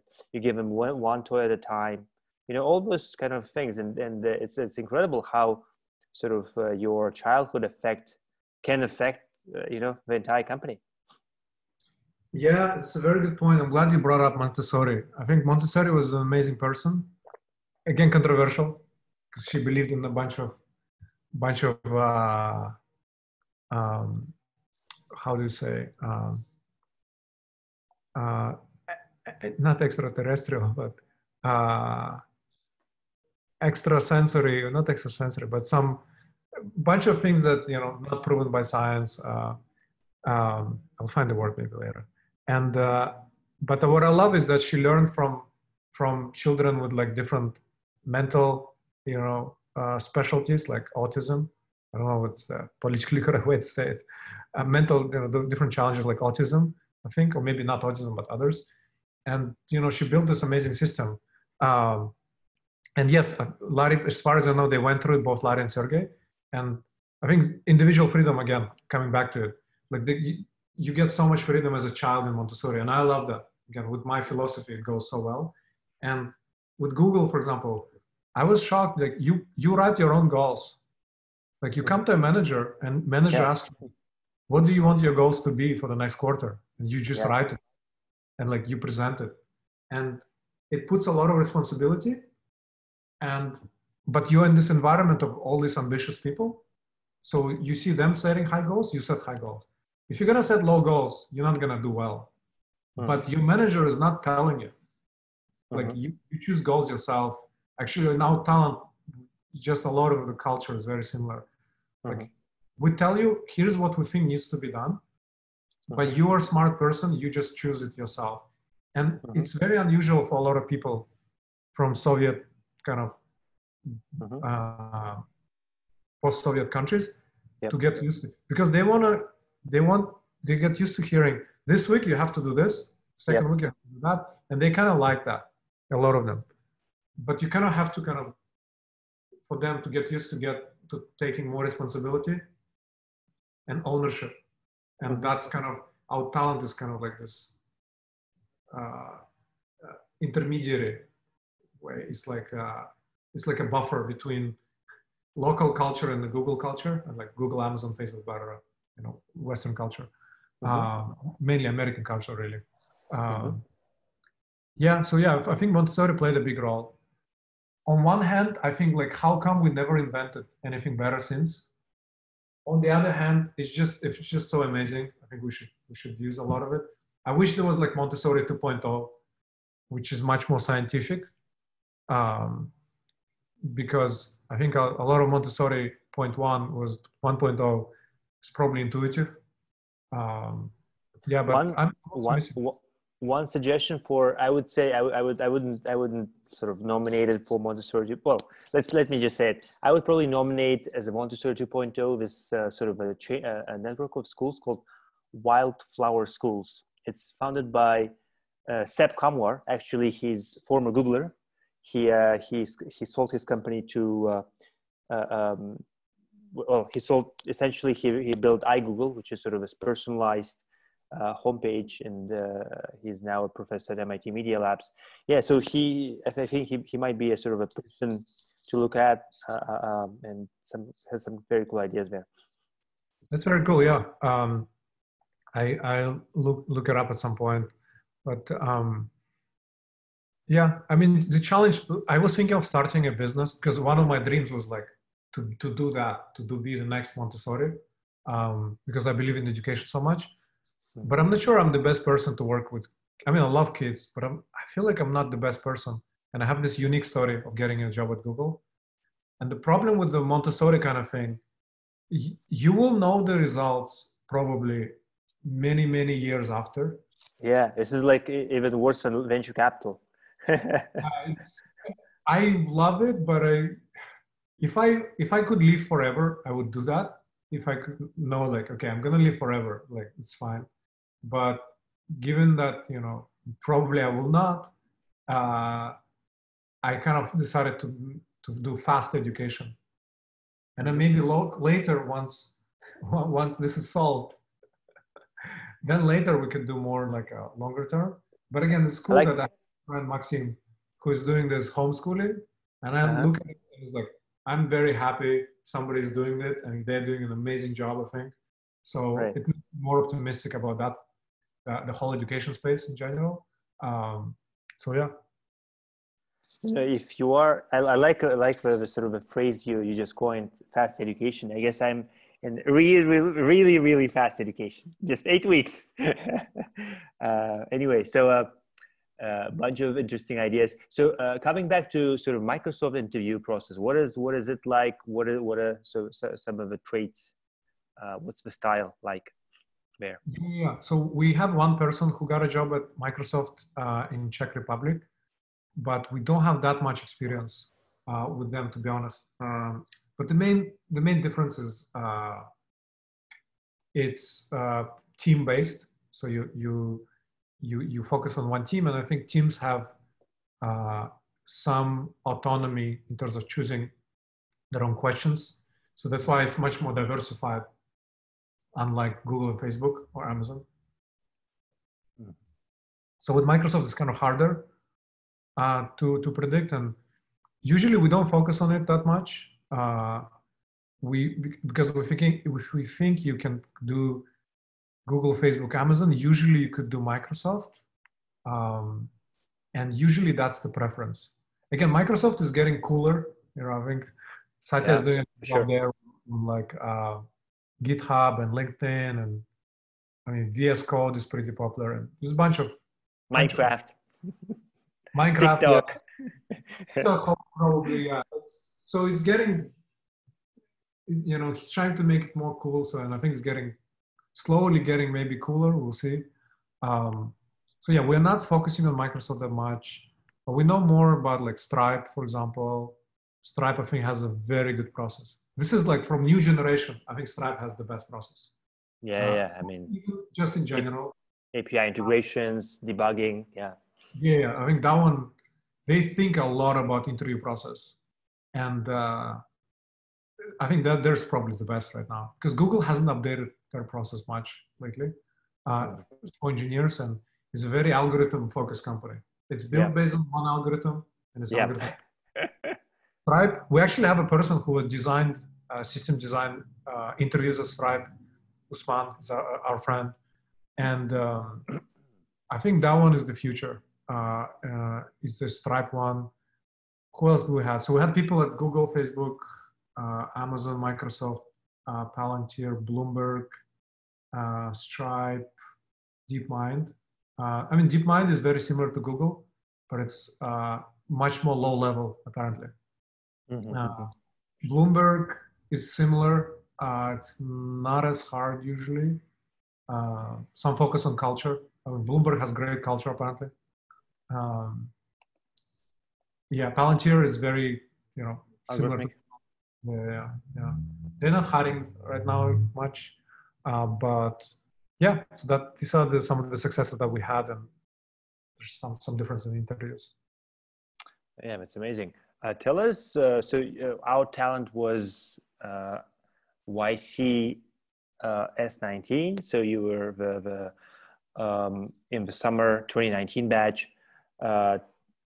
There's a lot of discussion going on in Hacker News around how YC changed from funding, 5-10 teams in Cambridge, and where PG would serve them dinners in the evenings and giving them $3,000 per person, um, to now funding 120 companies per batch, and like growing into this monster who is still, despite the new management, still attracting the best companies in the world. So it's this, I mean, YC is clearly innovation venture capital, no doubt there, but tell us about your experience at YC. Yeah, I think YC is another one thing of mine is like, I love it. I know the weaknesses, but I still love it because again, there's this essence and then there's weaknesses. Well, sorry, there's essence and then there's things on the side. Yeah. And I think the essence is awesome. Like you gather similar like founders who are very, very ambitious, and they try to also like find ethical people as like they have a policy of like no jerks. And they try to be careful about that. I mean, people I met were really awesome. So you have this awesome people. First of all, you have this filter. Like just having this filter already is, I think, great. So you have this filter, like, smart, ambitious, ethical founders, and you have this culture, and these people help each other, right? They have more power, because if you look at days before YC, you're a founder, you come to an investor, they give you like this huge document to sign, which you don't understand. You don't have good lawyers. They have a lot of experience. You sign the document you don't understand. And then they have so much leverage over you. And then after a while, they fire you and they hire somebody more experienced. I mean, Silicon Valley TV series. This is one example. But I think that was the reality. And I think YC gave these nerds and engineers much more power, where you finish YC, you come out, you say, here's the contract that I have. It's like a very short contract. That's what we do. And investors now all sign this contract. So it changes the balance of power. It's much more balanced now. So I think essentially that's a good thing. And they have really great partners, really, really respect them. Like Michael Seibel is one of our partners, for example. He was very... One of your investors as well, right? Yeah. They basically, each company has 2 or 3 or 4 partners. And I think if we succeed, YC succeeds because they have a share, but I think they personally also have some share if we like have a big exit or something like that. So, I mean, for example, when I was a very difficult place emotionally, he kind of got me out of there. So he was like almost like a psychotherapist. And I just feel like their interests are very much aligned with our interests. And it's just like, I trust them. It's a very important thing. Just have somebody you trust. You ask like, hey, can you recommend a good lawyer? They recommend, you trust it. Or they can recommend somebody else, you trust it.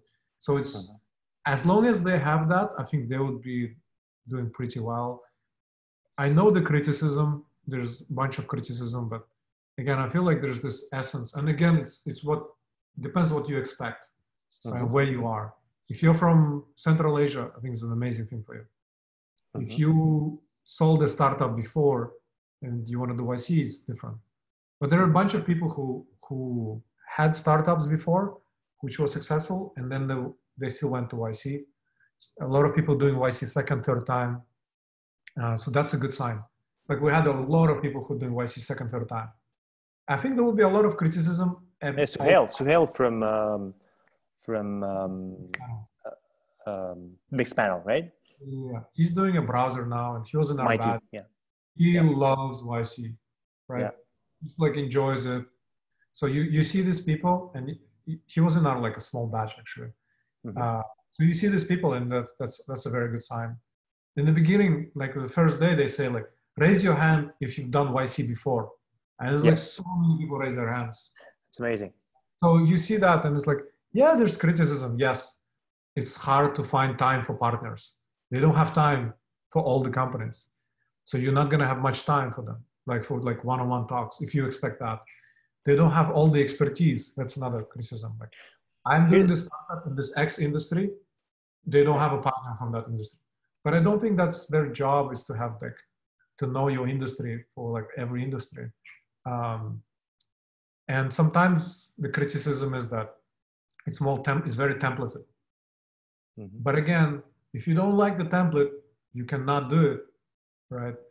But they are trying to figure out the common patterns that help, Mm-hmm. right? And they know them pretty well. And if you're on the template, you're gonna do at least that well. And if you want to do better, you can do better. But this is like some of the most popular types of criticism, I think. What is amazing is that, once you pass through the first filter, the first stage, they conduct a 10-minute interview, and they make a decision based on this 10-minute interview. So what are the, obviously, like there's a lot of best practices around how to prepare for this interview and to like do the mock interviews with people who've done it before. But what do you think if you were designing, let's say, a 10-minute interview at YC, what would be one question or two questions you would ask founders to actually get the essence? Because in 10 minutes, you have another company waiting for you. Yeah, I actually like their process a lot. We're trying to be kind of in a way similar. We're copying a lot from YC. So they have a lot of huge application form. So they learned a lot about you just from the application. That's the hardest part. That's where they, without, I think the acceptance rate is like 1 out of 1,000. I don't know. Yeah. It's very easily harder. So the application form is the biggest thing. Once you pass that, I think what they want to see is like, that's my guess, how passionate you are, what's your team dynamic, and some of your planning, right? I think team dynamic is one interesting one, because I know a bunch of founders, they're like, I know they will like not work together in like a few months. Yeah. And they can write right? So they have to weed out, because that's one of the big problems with startups is like, co-founders split. Yeah. That's one.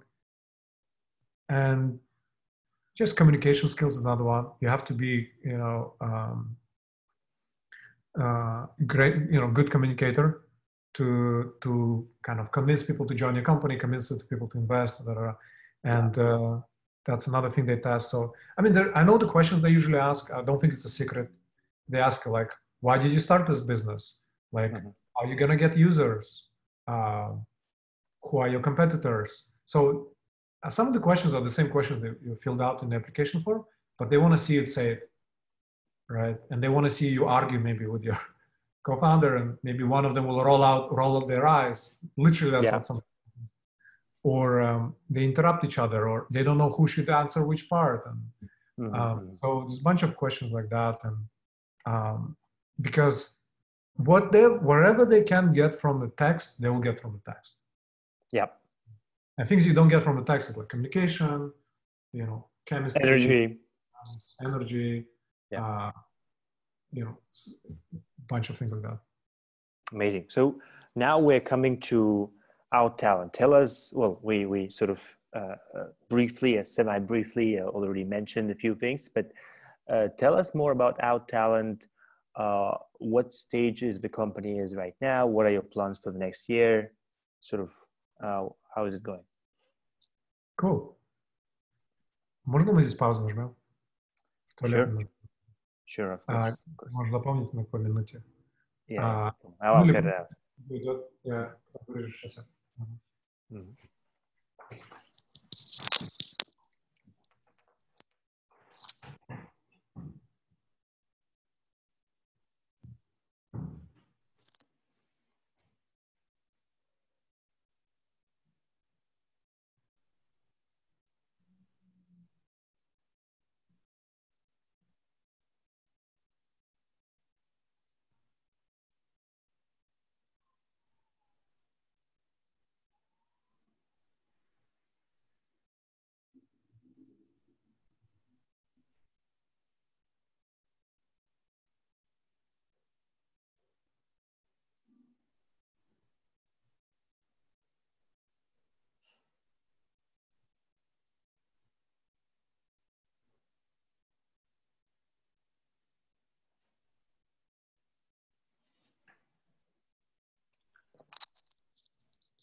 Ready? Yeah. Cool. So tell us more about OutTalent. Cool. Let me give a pause. No pressure. Cut this out. Sorry, I'm just want to get back into the flow. Yeah. So before OutTalent, I was at Google X, which was an amazing lab where people work on self-driving cars, drones, robots, all kinds of cool stuff in one building. Amazing time. Spent 4 years there. And I had my own project, which was focused on machine learning. Still confidential, but it was focused on machine learning. And what I realized during that time is I loved maps and machine learning, but I started building technology and then looking for customers. That was my project I was leading. And we had an initial idea which didn't work. And then we started looking for other customers. And I started interviewing, I interviewed like maybe close to 100 companies maybe. And in all kinds of industries. I literally had a list of all industries. There's a list like that. And I just like going over like industry and industry, like agriculture, all kinds of stuff. And I realized like, okay, people in, let's say, real estate are people who would need this product the most probably. But then I realized like, it's very hard for me to get excited about real estate in the US. I'm just not very interested. I respect them. I'm sure it's important, it's super important, but it's just not what I'm interested in. And very profitable. Yeah, and like, but I think good CEO, good founder, good leader needs to spend a lot of time with users and understand them well. That is something I believe in. At least for me, that's how my brain works. And I think if you're building Google, you don't care because it's like a pure technology. But otherwise, you need to know your users and you need to kind of love your users. So that's my approach to startups. Is like after that, I decided I want to build products for people I love and admire, and that's why I like started thinking about industries. And I also decided I want to work on industry where I could spend the rest of my life. And that, if you look back in my life, my first dream as a child was to be a math teacher. Because I had a great math teacher, like even in elementary school. I thought it's just so much fun, you know, and like I was happy and she seemed happy. So I was like, you know, it's a great thing to be a math teacher. And I was always interested in education. I taught in college. I taught computer science and Flash. I love teaching at Google. So, and I just always thought education is the most important thing. And I thought, okay, that one is great because whatever happens, I can be in that industry for the rest of my life. So I decided, let me look there. But in addition to education, I was also interested in like life success. And that's where me and you have very common interests. It's like, how do you actually achieve life success, right? And education is one part of it, but you also need to things like motivation and knowing who you are and, you know, setting goals. They are not really education. So I realized these two things I'm very, very interested in. So I started looking for many ideas there. And my approach to it is influenced by Japanese philosophy, which you know well, Ikigai, where you look at things you like doing, things you're good at, and things the world needs, and things you get paid for. And you have this intersection. And it's probably really good to be there. And the way I think of it, if you have intersection, it basically you have this exponential growth and you are in this really good feedback loop. The more you like something, the more you'll get better at it. If people pay you, you can get even better. If it's a social mission, it's even better. You're gonna get like social, credit or whatever. And that is like an amazing feedback loop. So I thought it's really important to be close to it, as close as possible. So I basically write down this list of things the world needs, a bunch of like climate change and stuff like that. My strengths and things I liked. And I basically tried a bunch of businesses and I came to two main ones. One was a chatbot for kind of like helping people become happier and more productive. Because I really like this other chatbot for like depression and anxiety, but that was too much focused on like a problem and on a disease almost. Not a disease, but like a condition. But I wanted to have a similar one, but much more positive. That was going really well, actually. And then the second one was basically OutTalent, which was not called OutTalent. It's called Cosmos first. Good name. Yeah, so I started a small group in Kyrgyzstan, completely an experiment. Had amazing people there, by the way. First group is going to be legendary, hopefully. Yeah, it's like 05, you know, the YC 05. Yeah. I mean, because like with them, I was like, I'm just going to choose anyone I really like. Like there's no business, nothing, no deadlines. Just like, I'm just going to choose people I really, really like. And that's the pureness of I mean, I really like everyone in OutTalent, but it was just very interesting. Like it was very pure batch in a way. With that group, like Aliyah, for example, from that group, she got a job at DeepMind and she got offers from like Facebook and Cisco and Bloomberg. So she is already famous now in Kyrgyzstan a little bit. She's getting famous as we speak. And other people are amazing too. We're not ready to announce yet, but I think we'll announce soon what other people will be doing. And I was just enjoying it. I was enjoying both a lot. Mm-hmm. And they were both going well. Mm-hmm. But I couldn't decide between one or the other. And you were one of the two people who really kind of encouraged me to do OutTalent, actually. So I'm, forever grateful for that. I think it was a good decision. Maxim was another person.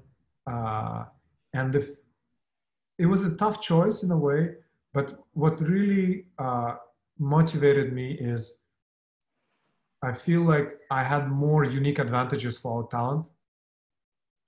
And with the chatbot, I feel like many more people could do that. And I'm not leveraging a lot of the things I have. Mm-hmm. And with the chatbot, ideally, I would be a very good software engineer also, which again, this is my imposter syndrome. I think I could do it, but like distributed system design for me is not the biggest passion.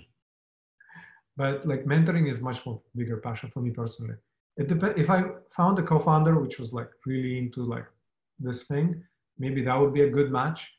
But at the time, I was still like looking for co-founders, and this OutTalent idea I think was really good because it uses almost all of my knowledge and connections and almost everything, all of my basically skills and knowledge that it's using it. It's kind of amazing in this way. And I think you also told me to be careful about consumer startups, like software apps, because there's a lot of risk.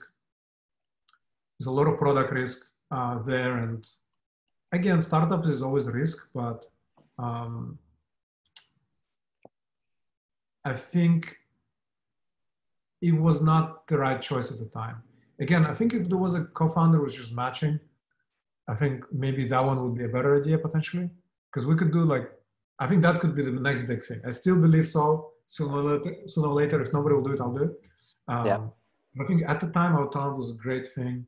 Nobody was doing it. Still, nobody's doing it in the same way. There's a bunch of similar-ish companies, but when you look deeper, philosophically, it's so different. Because the way I picked OutTalent is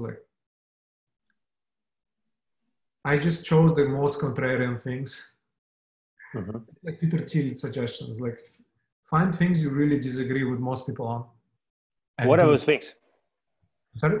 What are those contrarian things you picked?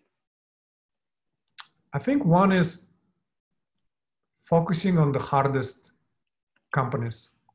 Mm-hmm. I think that one is really contrarian. That's one. Second is charging engineers from emerging markets instead of charging reach big companies. This is the second one. Third one is doing immigration instead of doing remote. So these three comparative things, like, make me sleep very very well. I think there's a bunch of more comparative things, but I don't think there's many people who just want to do all three differently. They just want, like, maybe they agree with like ISA, like income share agreement, and what was the first one I said? Hardest companies. I think even the hardest companies, there's not many people that want to do that. Are you open in the future to sort of opening it up to sort of a wider pool of companies and potentially charging both sides, just like real estate brokers, and doing remote? Are you willing to sort of expand your contrarian views in the future, sort of to expand the market potentially? Yeah, that's the usual answer. Like, I mean, all investors ask, but our mission now, the way we phrase it, is to help people everywhere set and achieve ambitious goals. So I think our point is help people do hard things.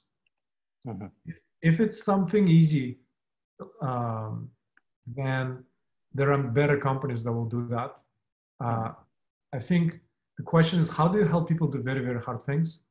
And the word everywhere is in the mission, because that focuses on geography. And we started with emerging markets because that's where we see this most unused potential. Right? If you're starting Airbnb and you're thinking like where to start, maybe you say like, oh, it has to be a place where there's like a lot of demand and a lot of empty rooms. I think Paris was one of the big important cities for them. And for us, it's emerging markets. So there's a lot of globally demand, and there are a lot of amazing engineers there. So that's why we kind of decided to focus, on that. Did that answer your question? Yeah, that makes sense. Totally makes sense. Yeah, so there's a bunch of contrarian things, and I'm very happy about them. It makes it difficult to pitch to investors. Right. If you're contrarian on three things, like it's hard to find somebody who would disagree with all three. Sorry, who would agree with things you disagree with. Right? So it's been a journey to find those people. But the cool thing is, once you find them, it's awesome. Like, you just have this rare understanding of each other, and you're not worried about competition, really. Because there's a lot of great ideas out there. There's a lot of ways to make billions of dollars. There's so many, it's infinite, really. Like, why would you do this exactly the Tilek way, right? Some people, it's just too weird. Weird is one thing I learned from Google X, is like, be weird. I think makes, what it says is like, do things that are against the societal norms, maybe, and they may not look good. But the good thing is, if you do them, they're going to be more innovative. And if you connect it with Peter Thiel thing, is like, you're not going to have competition. And that's my philosophy. If I were to teach other people how to start startups, I would say just find the most weird things about yourself. And weird and contrarian are almost the same thing. And just do that. Right? Because you're not going to have competition. I mean, it has to be useful, of course, but so I'm kind of like starting to go there. And I think honestly, like nFactorial, I'm super excited you're doing that because I feel like it uses a lot of your strengths as a person as well, and because you have like amazing mentorship skills, and you know the industry well, you know the global industry, you know the local industry. You know who made me do it? No. I am my wife. She sort of, I was not considering this at all. Remember, I was sort of pitching some other ideas, which we discussed in February and March. But yeah, she told me like in April. I thought about it for a few weeks, and just decided to give it a shot. So it was it was not on the table at all. The first time? Second, what's that? When you first came up with the idea, or you mean the second time when you restarted? No, I'm talking about right now. This restart was not on the table at all. Like there were some other ideas. This was not on the table. This was like, I guess, too close, sort of myopic. But I don't know. Like it's still early, you say. I mean, but yeah. No. I would invest, right? Because I feel like it's a very Arman thing to do. It's like with Maxim, like he's doing homeschooling. He's been talking about homeschooling for ages, and he has so many ideas on that. So like, he's gonna do well. And I think the same with you. Like, as long as you stick to it, I'm sure you'll do really well because it's like it uses a lot of your strengths. And I mean, the mentors you got are amazing. Like you have like 11 amazing mentors, and if you wanted to get more, I'm sure you can easily get more. And like people know that you're really passionate about it, and they'll like happy to help you, right? And I think that's a really great thing. I'm sure it takes some time to find exactly like the right feature set and business model and stuff like that. But I wish everyone found it like their thing. And I really don't believe in like competition. For example, there's like a bunch of companies. People say that they are competitive, like American companies. Like I really don't think so. They can become competitive if they start copying everything we do. Yeah. I think it's just going to be too weird. Again, it's a philosophical question. Like, for example, Instagram copied Snapchat, and Instagram is doing pretty well. Right. But I think Snapchat should go back to its DNA and core and just like double down on it. Like, what was weird about Snapchat, which Facebook didn't want to do, and just do more of that. I don't know what it is for Snapchat. I don't know it well enough, but I feel like you kind of have to go back to your core DNA, like with all of this. Tell us more about sort of the program. How long does it run? Like, what does the average week look like? Let's say I'm a student. What am I going to face as part of OutTalent?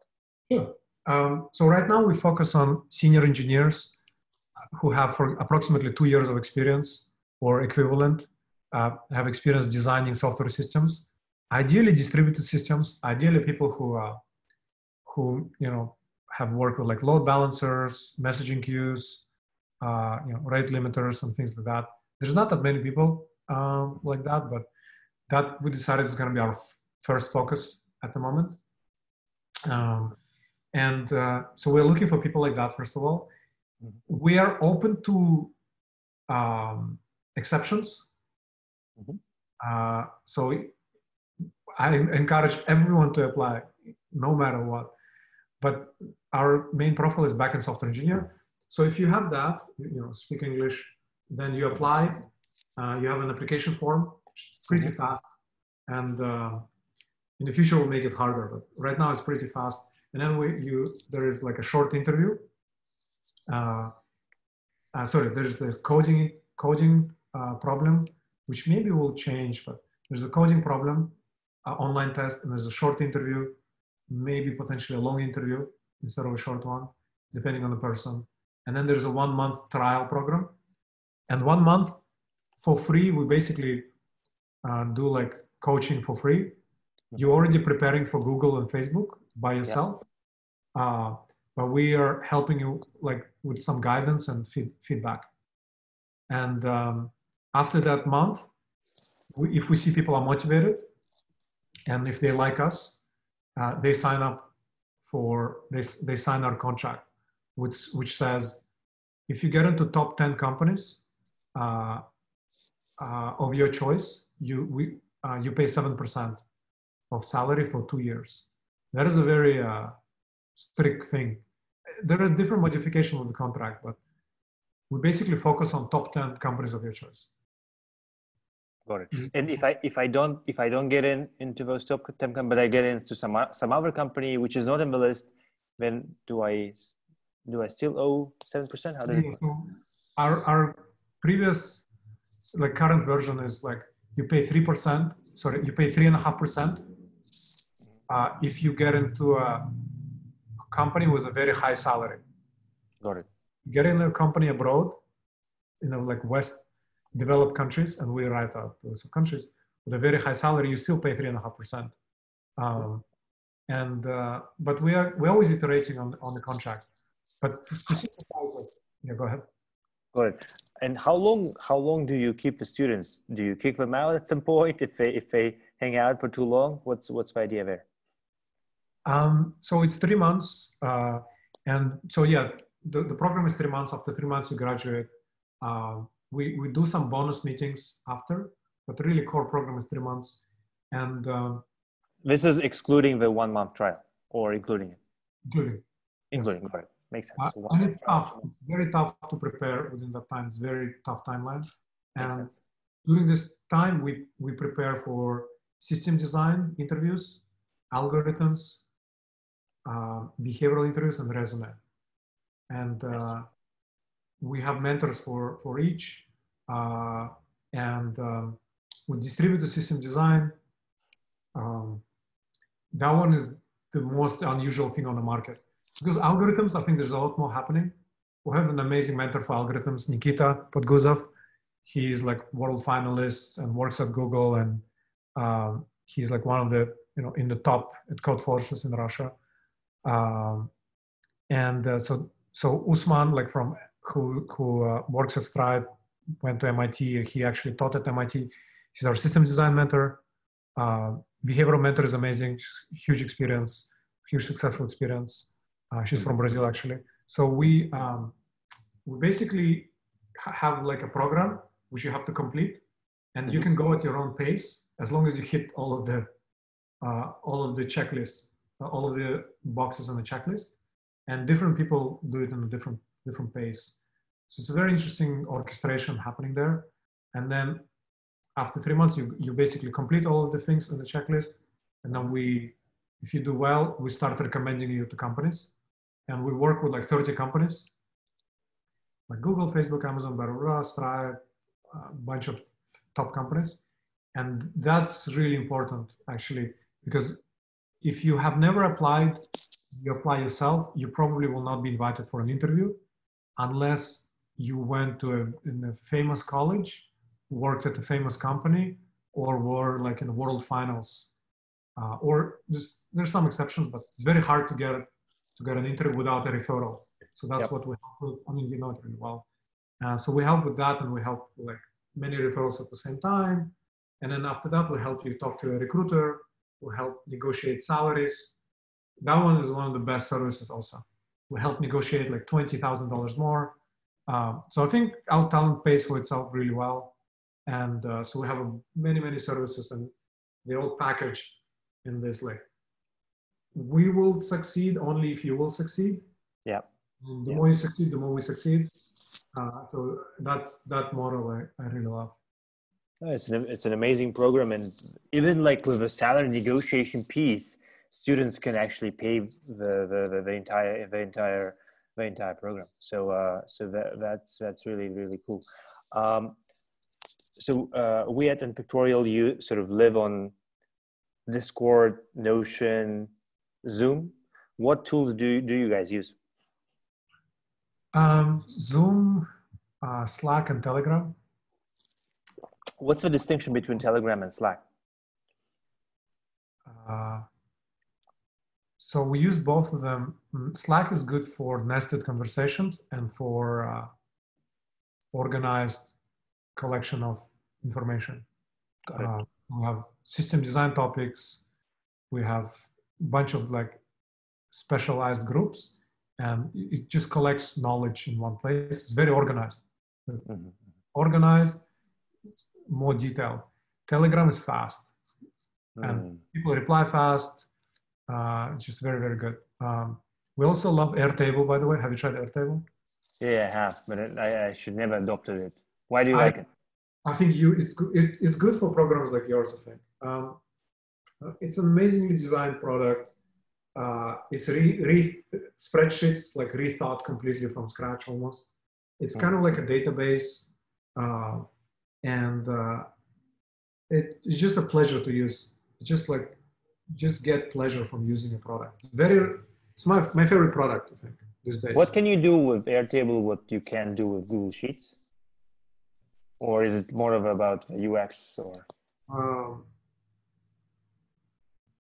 I think it's mainly for me right now you can do a lot of things you cannot do in spreadsheets. Mm-hmm. But really, for me, at this point, is UX. Mm-hmm. For example, you can have drop-down boxes, which are colored, and it's very colored. It's beautiful, but also it's useful. Mm-hmm. You can see status in a colored way. Can you do it in spreadsheet? Yes, but it's gonna very take more effort. Yeah. And just the drop-down, you have all kinds of data types. Email is a data type, URL, and you have a gallery view. Like we have a list of mentors. You click and use a gallery view. You have like photos of mentors, gallery view, and you can put it on your website. So have yeah, I'm listening to what you said, and I'm realizing how startups are unbundling the Google offering. You know, the forms.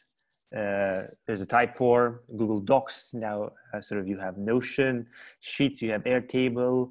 You know, the slides. You have Beautiful.ai or Prezi. What's one new? Pitch. Pitch. I forgot what the website, pitch.co or something.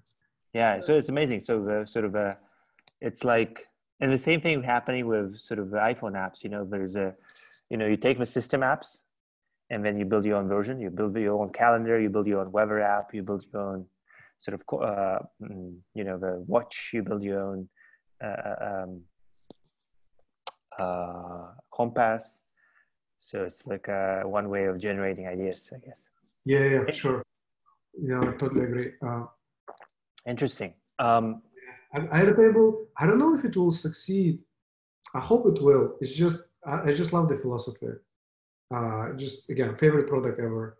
Just if anyone wants to try, I would recommend trying it out. I mean, for you, definitely, I think it will work because you have statuses and like you can have like workflows. Workflows like Kanban boards, which I don't actually use, but yeah, it's definitely one of my favorite parts of the day is just using Airtable. What's your vision for OutTalent for the next year? Sure. I mean, we want to do a really great job on systems design, algorithms, behavioral, and resume for backend engineers who are senior. We want to make sure we have like the best possible product. I don't think there's anything else right now on the market anyways, but we want graduates to be so happy and just recommend it to many of their friends. That is hard because, yeah, just the quality. And I mean, first we have to deliver, of course, but that one is doable. Like, but it has to be so good that just people tell their friends. I mean, that's the goal. Like, just make sure it's an amazing product, because if it's an amazing product, people start telling their friends, you're going to grow. You're going to grow to other industries, but yeah, just really need to focus on making sure we have a really great product. Mm-hmm. Let's geek out on the the landscape of different educational products out there. So, we have Rite of Passage, David Perel, that teaches you how to write. It's it's like a YC for writers. We have Lambda School, really famous. 9 months or 18 months, you come with no programming experience. You work really hard, and then they help you get a job, coding job at this cool company. We have the Out MBA by what's his name, Seth Godin. Which is also online program. Really fast, teaches you kind of bunch of business cases and help you upskill and then get you exposed to a lot of interesting topics. And you have On Deck Fellowships, which is kind of turning into started off as a YC for people in between jobs, but now thinking about even doing YC for founders. Now they're thinking of new fellowships, On Deck for angels, for investors, and so forth. So what are some of the companies you like in the space, and if any? Yeah, sure. I think you know more maybe about the current educational space for adults, or at least I look at some other, I look a lot at recruiting and software engineering education right now. Right. Uh, Sure. Let's. That's definitely part of the landscape. yeah, yeah, yeah.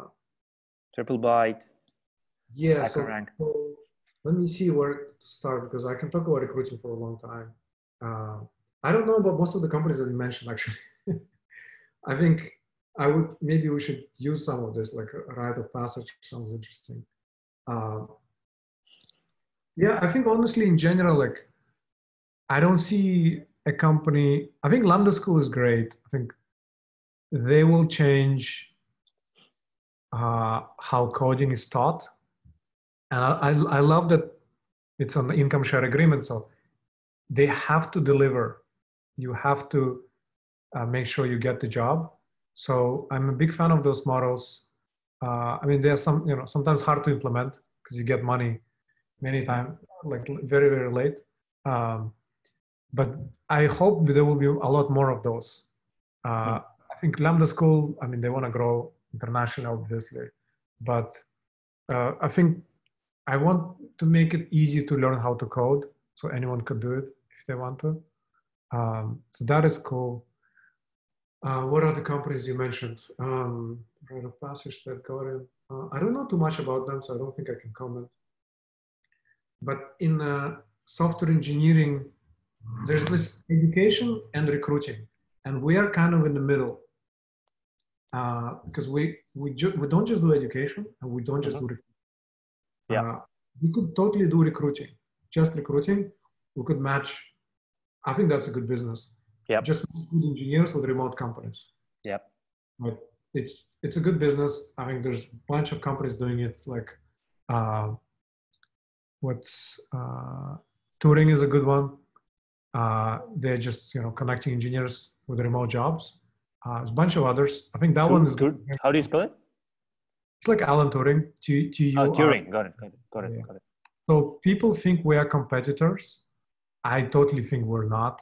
Um, and I mean, I think they're in a good space.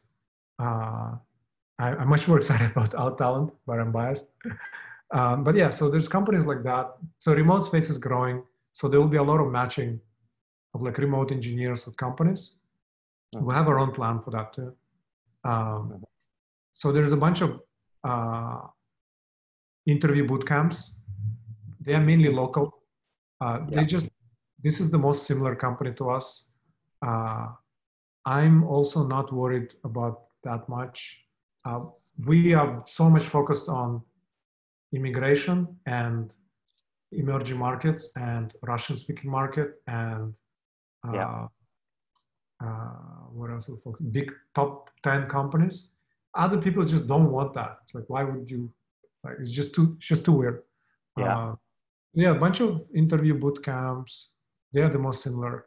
I mean, Triple Byte is a cool company, I think, Yeah. because they're making recruiting better. And Interviewing IO is another great. Code Signal is another great. I have to say, like Code Signal and Interviewing IO, they are partners. We love them. They helped us from the very beginning. Um, Triple Byte, he actually helped us as well when we were presenting at the demo day. The CEO helped us with the pitch. So again, those companies that sometimes people think we're competitors, I completely think we're not. I really respect all of them. Interviewing IO allows you to interview anonymously with like big tech companies. And if you pass, you're gonna get to the next stage. TripleByte is a little bit similar, but it's not anonymous. And it's much more focused on startups, more like up and coming companies. What do you mean by anonymous interviews? So I go to interviewing.io. What happens? But before you interview at Google, if you're a senior engineer in the US, you can go to Interviewing.io and just do a practice interview for free. Uh-huh. And then if you're good, you will skip to the next level. It's like a recruiter phone screen. Uh-huh. If you're good, you may get invited to an on-site. But the thing is, not only to Google, but also to many other startups. Nice. So this is like a on-screen sort of a on-screen as a service. Not really, because there's another one, Carrot. That's one is I think. Yeah, Robinhood is using it. Yeah. I have a company. I can hire Carrot. They will just be like outsourced recruiters for me. With Interviewing.io, they will share this information with all the companies. Uh-huh. Right? So it's not going to be just my candidates. And the cool thing for candidate is they are, if they fail, they can do it again. Right. We actually partner with Interviewing.io. If you're from Russian-speaking countries, you cannot use them. But if you're part of OutTalent, you can use them. So that's nice one of the perks that we have currently. And yeah, the founder, she's actually originally from Soviet Union also, but she moved as a kid. So she felt she really liked our cause. She's like helping with immigration. Amazing. So Interviewing.io is awesome. Code Signal is an Armenian co-founder, is a friend of many of our friends. What is different about Code Signal? Initially, it was like coding competitions, like kind of like Code Forces, but now it became more like HackerRank. When, I think Uber and Quora and a bunch of other good companies are using them for doing the first pass. It's like, we want to check, are you good at coding or not? We use it too. And I mean, it's cool. It's just like... So it's sort of like automated testing. Automated testing, yeah. And there's always a bias for faster programmers. In real life, you never have 60 minutes to code or 30 minutes to code, unless you're a computer programmer. And it's kind of a weird skill to practice, fast programming. But we enjoy it as good. And that one is as a service. It's like Carrot as well. You're a company, kind of hire them. And it's an interesting space. I like the space. People have been very helpful in this space. It's very friendly for me, at least. So I enjoy it. I'm trying to build relationships forever, like for good in this space, which was not the case for real estate. Education people, like I don't really talk to education people. I talk more to recruiting people. So it's interesting. Maybe it will change, but for now, it's because it's about last mile. Last mile education. Yeah. I tend to talk to recruiting people. Which is smart. I mean, you can go down the stream later on. Well, up the stream or down the stream, whatever you call it. Interesting. Let's do a rapid fire. I prepped a few questions. If you're not tired. It's okay. I never had a rapid fire, but we'll try. Well, you don't. I mean, my question will be short. Your answer doesn't have to be. But so, what is your information intake? What do you consume? Yeah.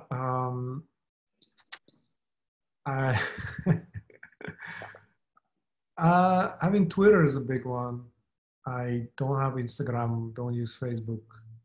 From social media is Twitter, YouTube. On YouTube, I focus a lot on psychology. I mean, there's entertainment too. Like from learning, on Twitter, I follow most people. I follow just like people who do really cool things and like scientists. I mean, like Elon Musk is one. I'm always curious what he writes, and a lot of interesting scientists. And if you manage your Twitter well, it's going to be amazing because you have a chance to talk to some of the, interact with some of the best minds. Not best, but like some of the most interesting minds in humanity. So that Twitter thing is really cool, and it gets you out of your bubble, like normal bubble. You're in this bubble that you can choose. And that I love about Twitter. YouTube, I think is a good one. If you want to relax, you can relax and do something useful at the same time. So I watch lectures on psychology about a much more controversial person, Jordan Peterson. which I don't disagree with. I disagree with him on a bunch of things, but I think he's a great lecturer. So I watch Jordan Peterson at the moment. Hopefully I'm not going to get canceled for that. But again, I disagree with him on a bunch of things, but I think he's a good psychology lecturer. And I watch now Esther Perel. She's great at like relationships. Because like if you live in a small space, she's the one who came up with the word cocooning. Well, that's where I learned about cocooning. And I like that she doesn't want to call it social distancing, but physical distancing. That's what I would be calling it. And she said instead of lockdown, we should say cocooning. It's much more positive. So I really like her. That's a new discovery. So I'm like consuming a lot of her content because I think it's extremely valuable, again, for life and just for work. In terms of books, there's some psychology books as well. I started Principles. It's taking me a long time, but that's one of my favorite books now, Ray Dalio Principles. Did you read it? You probably read it for a long time. Only the first half. Okay. I didn't get to the work principles. I went through the life principles. Oh yeah, I'm still life for some reason he lost me like in the middle. I don't know. I mean, I was reading it in the fall of 2017, and maybe I should give it another shot. I mean, I follow him on LinkedIn and Instagram, but I don't know. I found it too repetitive for some reason.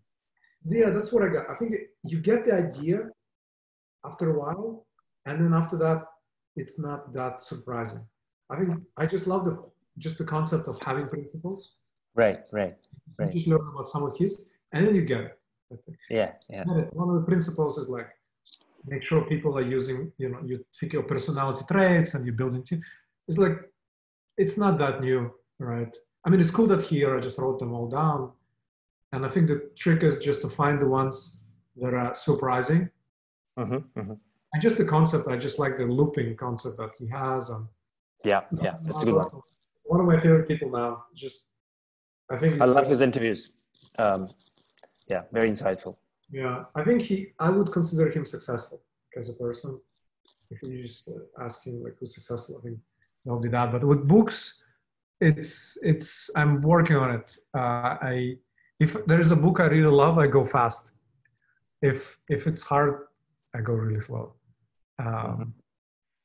From the people you've met in your life, worked together, or possibly read the book by, who impressed and influenced you the most?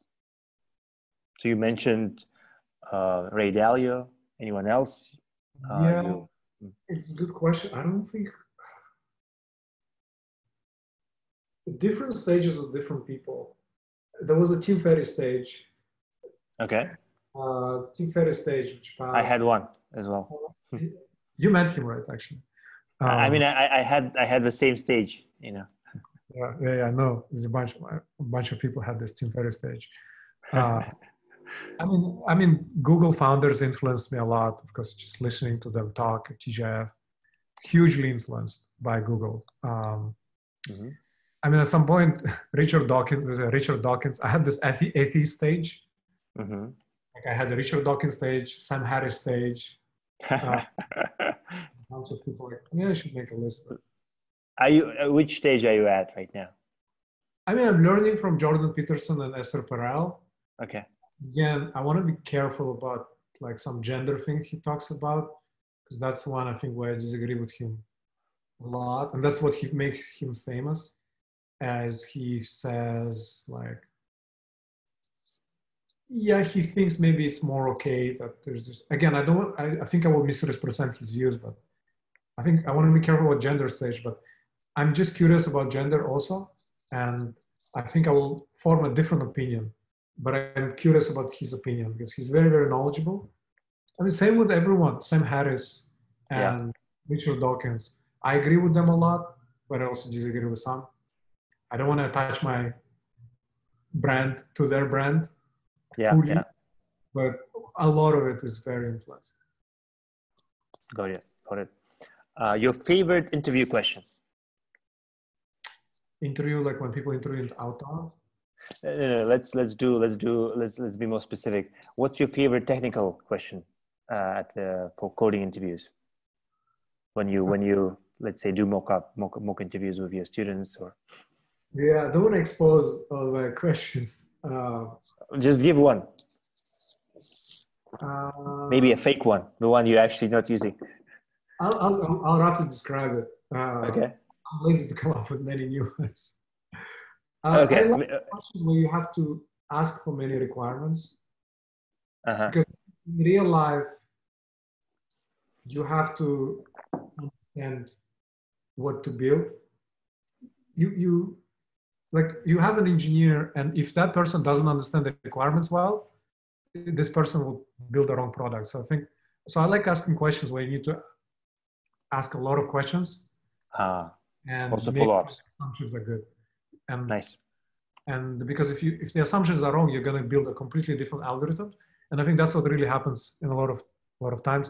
So that's a skill I really think is more important, and that's more like a Google style than a Facebook style. Facebook just gives you much more. So I like that part, just like getting the requirements. And I like to think a lot more about the solutions, to discuss the solution. And at the end, there's some coding. That one is very quick to test. I mean, we have code signal to test coding, and you can see, I think coding is, maybe I'm biased, but it's kind of faster to change. If it's like readability or like structure, I feel like the other parts are like, takes longer to learn.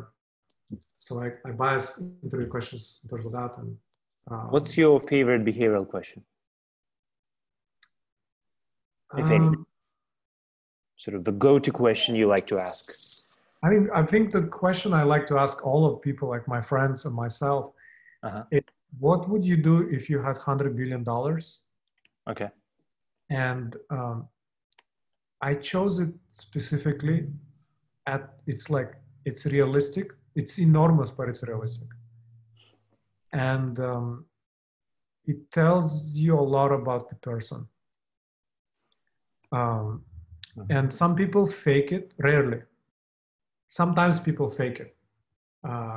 But I feel like you can sense maybe that they fake it. Once you learn a lot about the person. What's your answer to that? Oh yeah, I mean, OutTalent will definitely do. Teaching, I want to make sure everyone has critical thinking on the planet. I think that will make better democracies.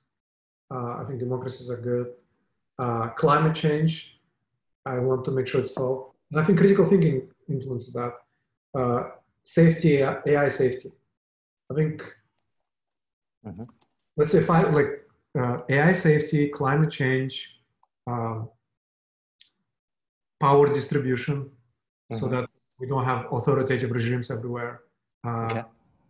Critical thinking, and like education and mentorship. So awesome. I actually literally have a list. Like if somebody gives me $100 billion tomorrow, I literally have a list of like things to do.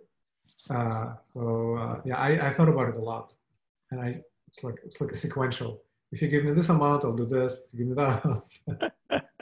That's amazing. What are some of the best practices you recommend for companies who are adapting to work remotely? How do you keep the discipline high? Yeah, it's really tough for people to focus when they're stuck at home. How do you keep the discipline high with OutTalent students, or with OutTalent employees, or maybe employees at some other companies, if they're working remotely? Yeah, I think the thing is, with OutTalent, we already filter out. Like if you have problems with motivation, right, you're just not gonna get into OutTalent at the moment. Okay. So people who are already very good at self-motivation. But then let's talk about just in general. Let's talk about tactics. So the sort of the main principles, I guess, are more or less clear. Ownership, the writing. But I'll give you a few examples. So what we are seeing at nFactorial at the moment is that is that it's been only 3 weeks, but it's, I would say, we covered less material than in 3 weeks, which we had offline in the past, like 4 batches in the past, in the previous summers. So and we attribute it to the fact that not everyone is in the same room. We can't really know whether people, well, some people are not doing homework, for example, and it's really hard to test attendance. We want to be hands off, you know. We want to make it sort of like more about freedom and ownership. We don't want to be sort of authoritarian about it, but at the same time, some people just put in 0 hours per day. But then if you put in 0 hours, you can succeed. So how do you? And we have a few things which we sort of implemented. You know, some voice channels. But what are some of the suggestions you have? Yeah. So first of all, like fundamentals. Right. Diet, sleep, exercise. I think if I were to advise somebody, in OutTalent, we don't actually get there. Also social, like the information diet. So information diet, we have a document in OutTalent, what we recommend: disabling notifications, removing social media apps. We usually didn't have to do it. We had to do it more with like younger people. Mm-hmm. With senior engineers, they all know all that. Mm-hmm. But information diet is huge, because Mm-hmm. if you just keep, being on TikTok or whatever, it's gonna affect everything. Normal diet, information diet, exercise. So if you have this fundamental sleep, people don't realize how important sleep is. If you have these fundamentals right, then you build upon that and make sure the motivation is good, right? Like why do they want to go through your program? Mm-hmm. Like, what is the reason? Is it because somebody told them, or their parents, or whatever? Like, Mm-hmm. you just want to have motivation straight. And if the motivation is there, then you just have a process. You want to surround them with people who are really ambitious and who are moving fast. And because if you surround people who are slow, then it's going to affect the culture. And that's some of the most interesting things that we have to learn. How do you actually make sure people move fast? Because they need to do a lot of work very fast. And they can always quit, and we lose thousands of dollars. Yeah. So that's something we have to do well. And you need to build an environment. You need to, we have a weekly meeting. Mm-hmm. You can have daily meetings. So when coronavirus hit, actually, we had daily meetings for some time. Yeah. And after a while, you don't need them. But in the beginning, you just meet, have daily stand-ups. Yeah. So that people show up. I think once they have better processes, you don't need that. So yeah, these are some of the things that we learned. Mm-hmm. What advice seems obviously right is relatively easy to follow, but usually ignored? Just life advice, or like interview preparation advice? We can do it. Let's do a life advice. General life advice, the advice is hard to follow. Well, it's easy to follow, but it's obviously right that most people ignore it. Good question. My go-to is be rational. Okay. Rationality is my top value. Just be rational. And I think people misunderstand it. Which people I think often understand it is have no emotions, which is very bad. It's like be a robot. No, I don't say be a robot. Rational for me is think logically and act according to your goals, like long-term goals, right? And that one is hard, right? Like thinking logically, people just emotional, and they just it mixed up. People have all kinds of conspiracy theories. Yep. Blah blah blah blah, and shortcuts. It's just amazing how this part is hard. I'm not saying I'm logical, but that part is super hard. And then let's say you think logically, I should exercise. to lose weight because I'm way overweight. And then actually doing it is super hard. How do you actually start exercising? And that one is like, just be rational. It just sounds easy, but like it's very hard to implement. But I think I'm pretty good at it. And I think I have a lot of ideas on how to do both. But yeah, so if I were to write a book, that may be one of the books. But yeah, that was be rational. That's what I would say. It would be very hard to implement. Nice. Your top three favorite books. I think now Principle is already there, even though I didn't finish it. Quran, I'm just kidding. not religious. I haven't read it. I read just a bunch, some parts. So yeah, Ray Dalio is one. I mean, fiction-wise, it's, oh my God, Three-Body Problem.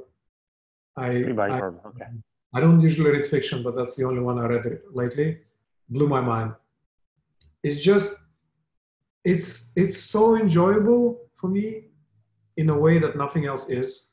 It's just like there's different types of enjoyment, and that's one new type for me. What caught your attention? Why is it enjoyable for you? It's just your brain never thinks of these things, and he makes your brain thinks of these new things that you don't in real life. And if you're a type of person who likes this, you're gonna really enjoy it. I haven't read it. If you like technology and future, I think you might. And it's also Chinese. It's like philosophy. I just really admire it. Like it's just an amazing person. The person who wrote it is just an amazing person. Very good translation. Very good translation. And especially the second book is incredible. Third book I also love. Your brain never goes there and suddenly goes there. And it's just very type of enjoyment. Nice. That's the second book. Man, third one. It's hard to choose third because I don't think it will be optimal. I'll just say it two. Let's just keep it two, yeah. What do you wish people knew about you? What's the biggest misconception about your personality?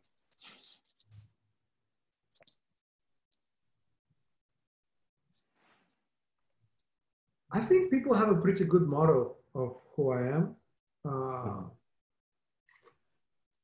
Because I'm very transparent. Like if I have like mental health challenges, I just say it on YouTube. Okay. If I like something, I say it. Like I think people who follow me online and they meet me, I don't think they get surprised. So I think I'm very transparent. That's good. And if there's some misconception, I fix it. If you could have dinner with anyone in history, who would those three people be? I've been asking this question for 10 years. Yeah, I love it. Yeah, I love this question. I think Gandhi comes to mind because it's just amazing to me that he chose a non-violent path. Just crazy. Like, I mean, Jesus, if he was there, I think it would be pretty interesting. I'm curious what he was like, even if he wasn't son of God. That's my belief. I mean, he was probably a very interesting person. I'm very interested in cults these days. So he was like, in a way, like a cult leader in a good way. And then it just became so successful. It survived so far. Like which company survived that much? No company survived that much. But that philosophy survived really far. I mean, again, you could say they borrowed from the other one. So I think Jesus would be very interesting. Mahatma Gandhi. You said three? Yeah. It's a good question. Cristiano Ronaldo? Not. No, I'm more of a Messi person. I think if you chose a soccer player, my favorite, I had some favorite one, like Batistuta was one of my favorite. Gabriel Batistuta, yeah, I remember. I like him. Yeah, it's like one of those popular. I just enjoy his style. Again, yeah, historically there were many figures which were interesting, so I cannot choose three optimal, but two that come to mind is Buddha, not Buddha. Buddha is another one, but Mahatma Gandhi and Jesus. So. I thought you were about to say Buddha Wayne Zenden, which is who's a the halfback of Dutch team back in early 2000. Oh yeah, no, I don't. I think I heard about him, but we have just a few questions left. What questions or problems pop into your mind in the shower or keep you up at night these days? Yeah, it's funny. Shower, I get a lot of ideas, all kinds. I mean, I just literally tweeted an idea today, just before this, literally before this podcast. I think the idea was, if you're reading an article, like somebody writes an article about you, for example, and you disagree with it. So the idea is, there's this Chrome extension, and everyone who wants to installs it. And if they read an article about Arman, they can see Arman's reply. And if it's CNN, whatever, even if they don't want it, you can still see their Arman's reply. And I guess so. The Chrome extension is only specific to one person. You can only see the opinion of one guy. Right? I mean, you could do different ways. You could like say, you could read any article, right? And you say, if the article mentions Arman and Larry Page, you can see Arman says this about this article. Larry Page says this. Right? Interesting. And you can also have like other famous people, like, oh, Bill Gates says that, right? And I tweeted that I suggested Jack Dorsey and Twitter to do this because they have all of these famous people, and they have verified accounts. So I think they're well positioned, and I think that could help improve the information exchange for humans. So I have a bunch of ideas like that, like kind of like product ideas in the shower. Yeah. On that note, at nFactorial, so 3 weeks are over. The last 5 weeks, every student has to build their own app. Any free ideas you want to share so people get them built? Oh man, I have so many app ideas. I had like a super long list. Send them over. Send the worst ones. Meta idea. No. I'm happy. I feel like, again, the chances are I'm not gonna live forever. So, but I have many ideas, so I'm okay if people take them. Here's a meta idea. Allow people to post their ideas. Okay. I know many people. I think there is a certain type of people. They just have so many ideas. And some of them go and do their own startup. Yeah. And like me and you, for example. But many of them don't, for many reasons. They have financial obligations, family, whatever. But the idea is still amazing. But they have this idea in their brain. They know it's good, but they cannot like really put it somewhere.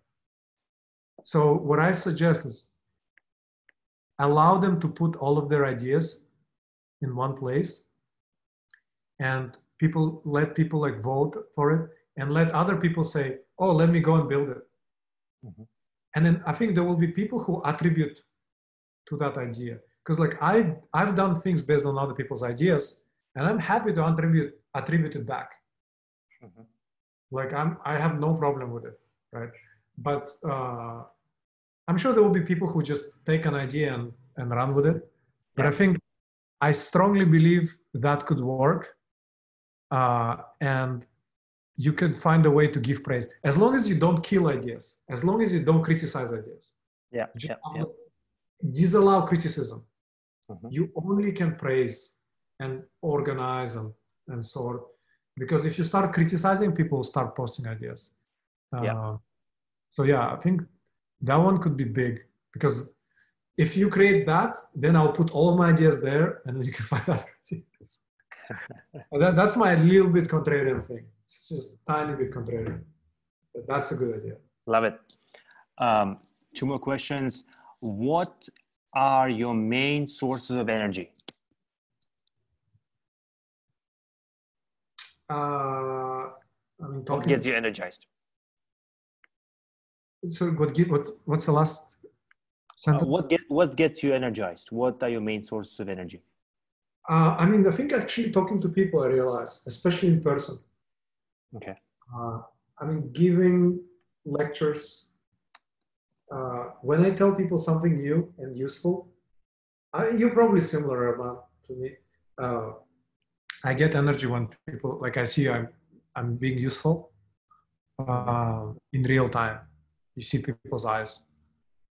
Just meeting people in real life, which is I miss. If I meet my friends now, my energy level goes up, and that's what I think the definition of extrovert. Zoom is not the same. Mm-hmm. I don't know why. Maybe you're just looking at the screen or whatever. Maybe. And yeah. Quick follow up on that. Sort of any ideas you have on how to improve Zoom? I think people need to get better cameras, so you see people's eyes better lighting. Maybe Apple should do it like better camera, better lighting. I think sound is fine. Internet is becoming fine. But yeah, camera and lighting is just that's big. much better. In real life, you don't see eyes that well. Yeah, and that's a big difference. Yeah, black and white, something. Yes, black and white is okay, but it's like color gives you so much more information. So yeah, I think Apple is probably working on it. Like they're smart. They know that remote is coming. I'm sure the next MacBook will have like an amazing camera. I love the product from Facebook. The hardware device they have, Facebook Panorama, or what do you call it? The sort of it's like a tablet which you install. It has a fisheye camera, so you actually see the person. It feels like you are sitting at the same table, and it also follows you. So let's say you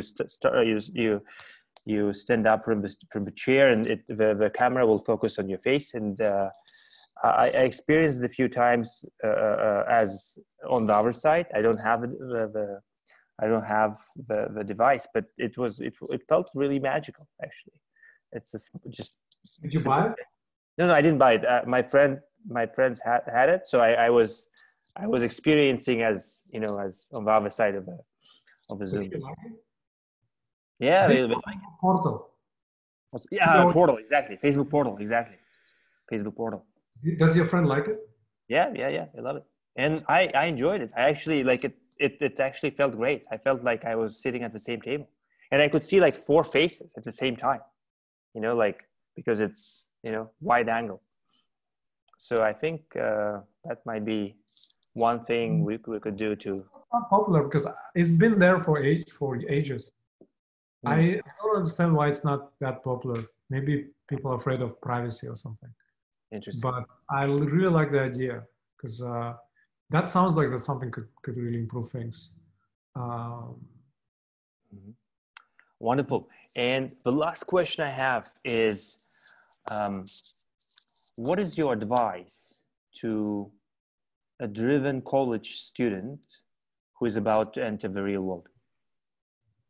Driven college student who is about to enter. Oh yeah, we had a lot of those.